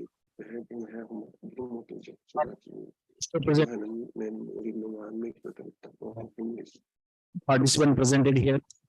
Today, we can log many of my student or colleague from outside virtually presented their paper or research work. And the rest one, we send the message to them that send a clip file we will consider as a oral presentation according to the resolution of the clip and all. So we are working over that.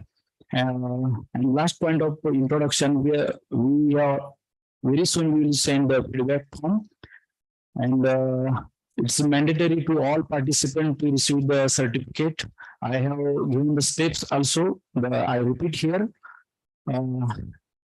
A registration form is compulsory to the receive the certificate, registration fees. Who presented the poster and oral presentation, there, if they presented offline, no need to send the PDF copy of presentation. But who presented online, they should send a clip of oral presentation. Regarding the poster presentation, who presented here the poster offline, they must send the PDF copy to given mail, and who presented online, they must send a video clip on a given email ID. So these are some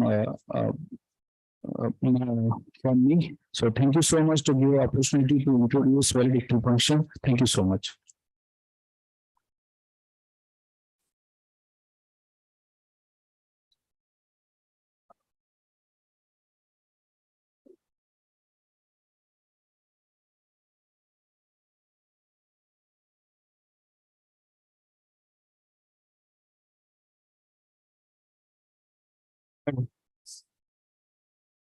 Hello. Hello.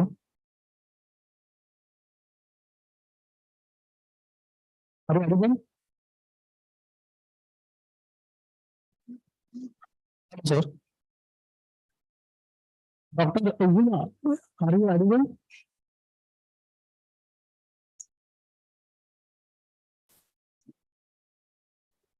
Maybe in internet problem. At the last lecture also I have lot of things in technical problem in Nigeria, their internet. So I request to Dr. Sri Radha sir. Sir address this conference.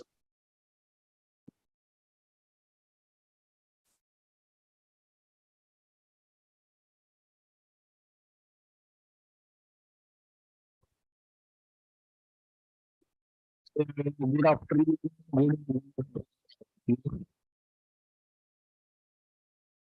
Am I audible to last bench? Last chair? Am I audible?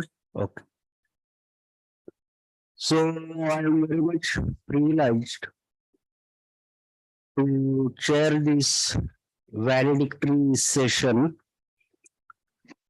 because for the last 2 days we have been here on hybrid mode international conference. So really it was very difficult task.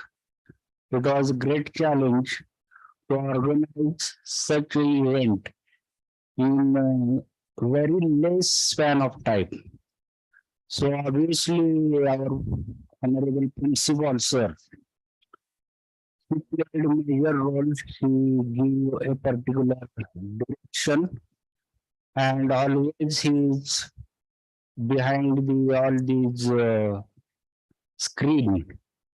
And because of his motivation, this event could have been possible.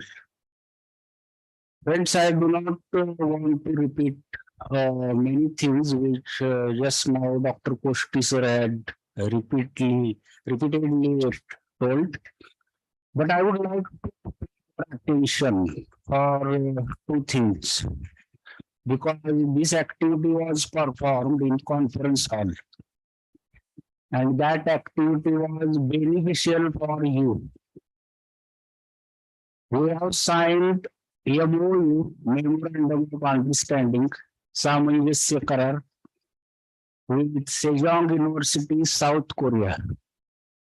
That means aspirational student who is present here, who have been inspired, he can dream to go there for postdoctoral and other research work. Then there is another MOU with D.Y. Patil University, Kolhapur. Yesterday we have listened Professor Dr. Lokhande sir, maestro of stalwart personality in thin film and so on. Then I think all of you, we have gone through very great and famous eminent researchers who have presented here online and offline. So I take this opportunity to congratulate all of you because your dedication, because I see there are still posters are there. And still there are phone calls that I should have been on online mode.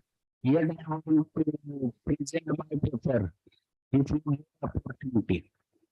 So very tremendous was getting online. With this success going, definitely credit goes to all of you.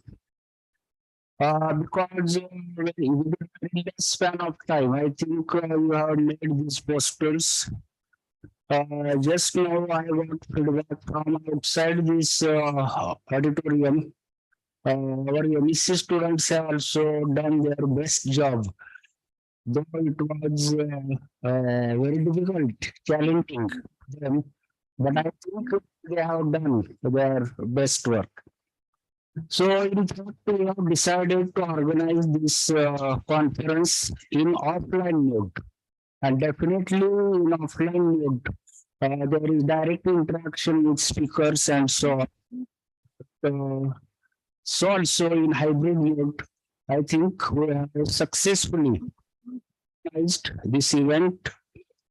I would like to, it is my honor to say thank you for organizers as well as the technical persons, because these machineries are also new.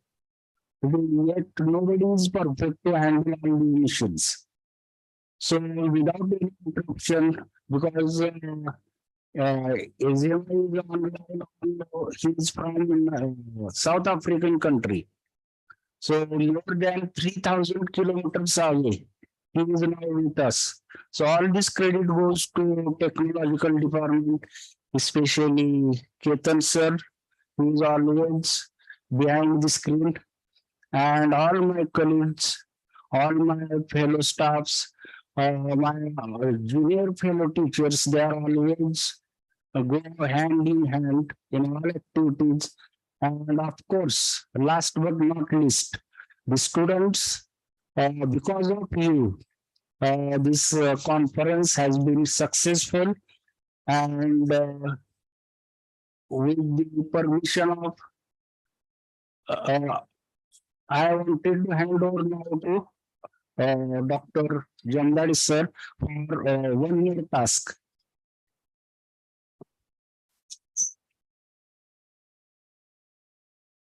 I request to Dr. Koshti sir for announcing winners in poster and oral presentations. So I request to Dr. Koshti sir to announce the winners.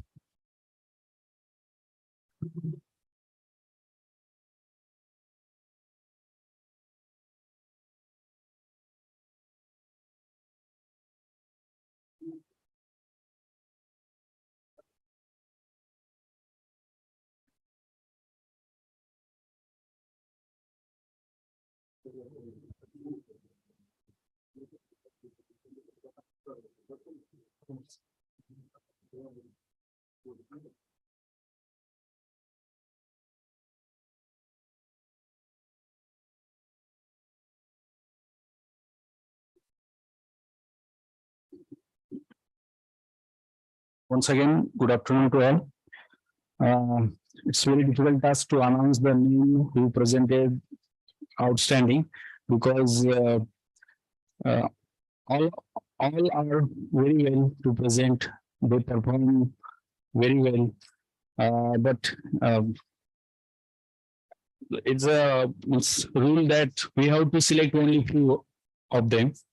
So list, both are list in my hand. So I announce first the poster presentation. We selected best 3 poster presentation, and first goes to Kadam Ketki Vasant Rao, DY Patil University. Please come, we are coming here. Let me check you. Okay. Oh, it didn't go beyond that. Yeah. So the second poster, best poster award goes to Selar Sweta Subhas. Please come on the stage. He's a MEC first year student, Bhubaneswar College, Koregaon. I request to Jadhav sir, please. I request to Jadhav sir.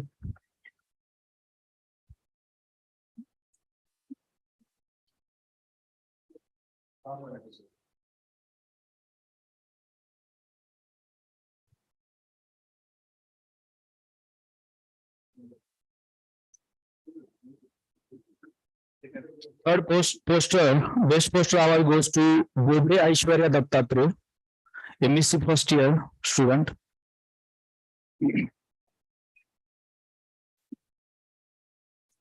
I request to Jadhav sir is offered.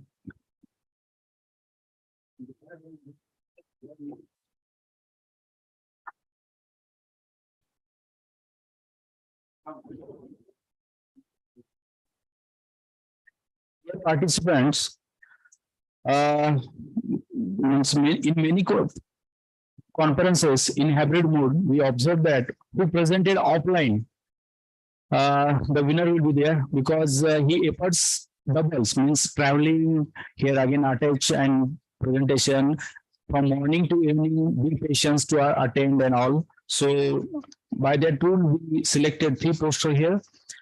Another announcement, best oral presentation.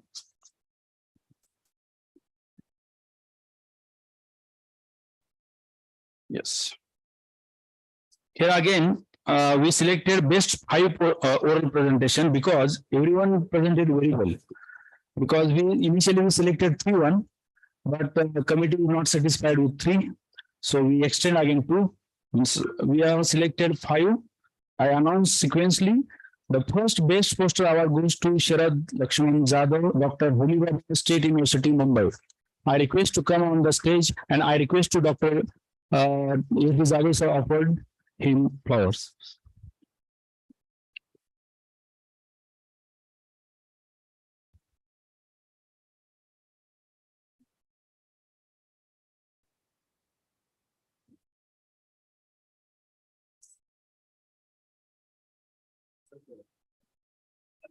Actually, I was there to see him. He finished his post in time, and each and every slide he explained very well. Second best oral presentation goes to Shaila Dhotre from Magar College, Magar, I think, but she is not virtual with us. I go to next oral presentation award. Sangeeta Sinde from Paitan College, Paitan. She is again not with us virtually. Yes, Sangeeta Sinde. Can you share your videos? Sangeeta Sinde, please. Dr. Sangeeta Sinde.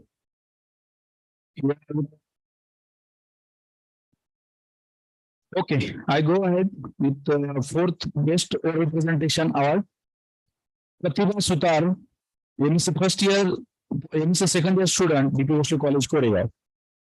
Actually, last 2 best oral presentation from students, so we selected only 2. And the different 3 from 1 researcher and 2 teachers. So, 4th best oral presentation award goes to Pratibha Sutar.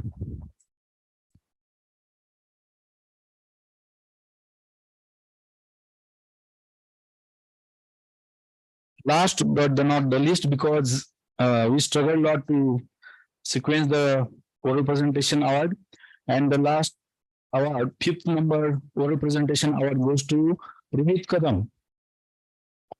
Rohit Kadam, MEC second year student. I request to Jadhav sir. I request Prabhasai sir, Nikam sir.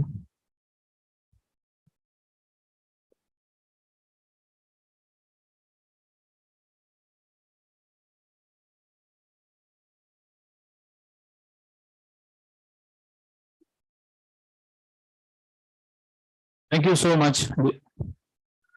Thank you, sir. So, the three best poster awards and five best oral presentation awards, I request to them, please send us your title, your name, because this certificate you will receive separately. Okay, so please send us title of your oral presentation, name, and your institute name, because institute name and title name is mandatory. So please send to us. Thank you so much to giving me the opportunity. I hand over to Gamdari sir. Thank you. I'm here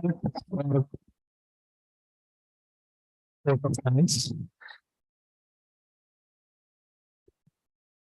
From yesterday, we are listening here in today's hybrid mode international conference on emerging trends in material science, jointly organized by Department of Chemistry and Department of Physics, DT Bhosle College, Korea. In inauguration function, the inauguration function chief guest of this inaugural function, Professor Dr. P.S. Patil sir, Vice Chancellor Shivaji University, Kolhapur. On behalf of Rayat Shikshan Samstha and DP Bhosle College, Koregaon, I thank you to Dr. P.S. Patil sir for giving a address for this conference. Then I thank you to President of this inaugural function, Professor Dr. C.D. Lokhande sir, Director of Dida Patil University, Kolhapur, in session first. And keynote speakers, again, Dr. C.D. Lokhande sir. I am very much thankful to him. In the session second, Dr. Nanasaheb Therap, scientist, Oxford University, London, UK, come and talk and discuss with you. And thank you to him on the behalf of Rayat Shikshan Samstha and DP Bhosle College, Korea. Talk 3, Dr. P.P. Vargaonkar sir, eminent scientist, NCL Pune. I am very much thankful to him on the behalf of Rayat Shikshan Samstha and DP Bhosle College. Thank you, sir.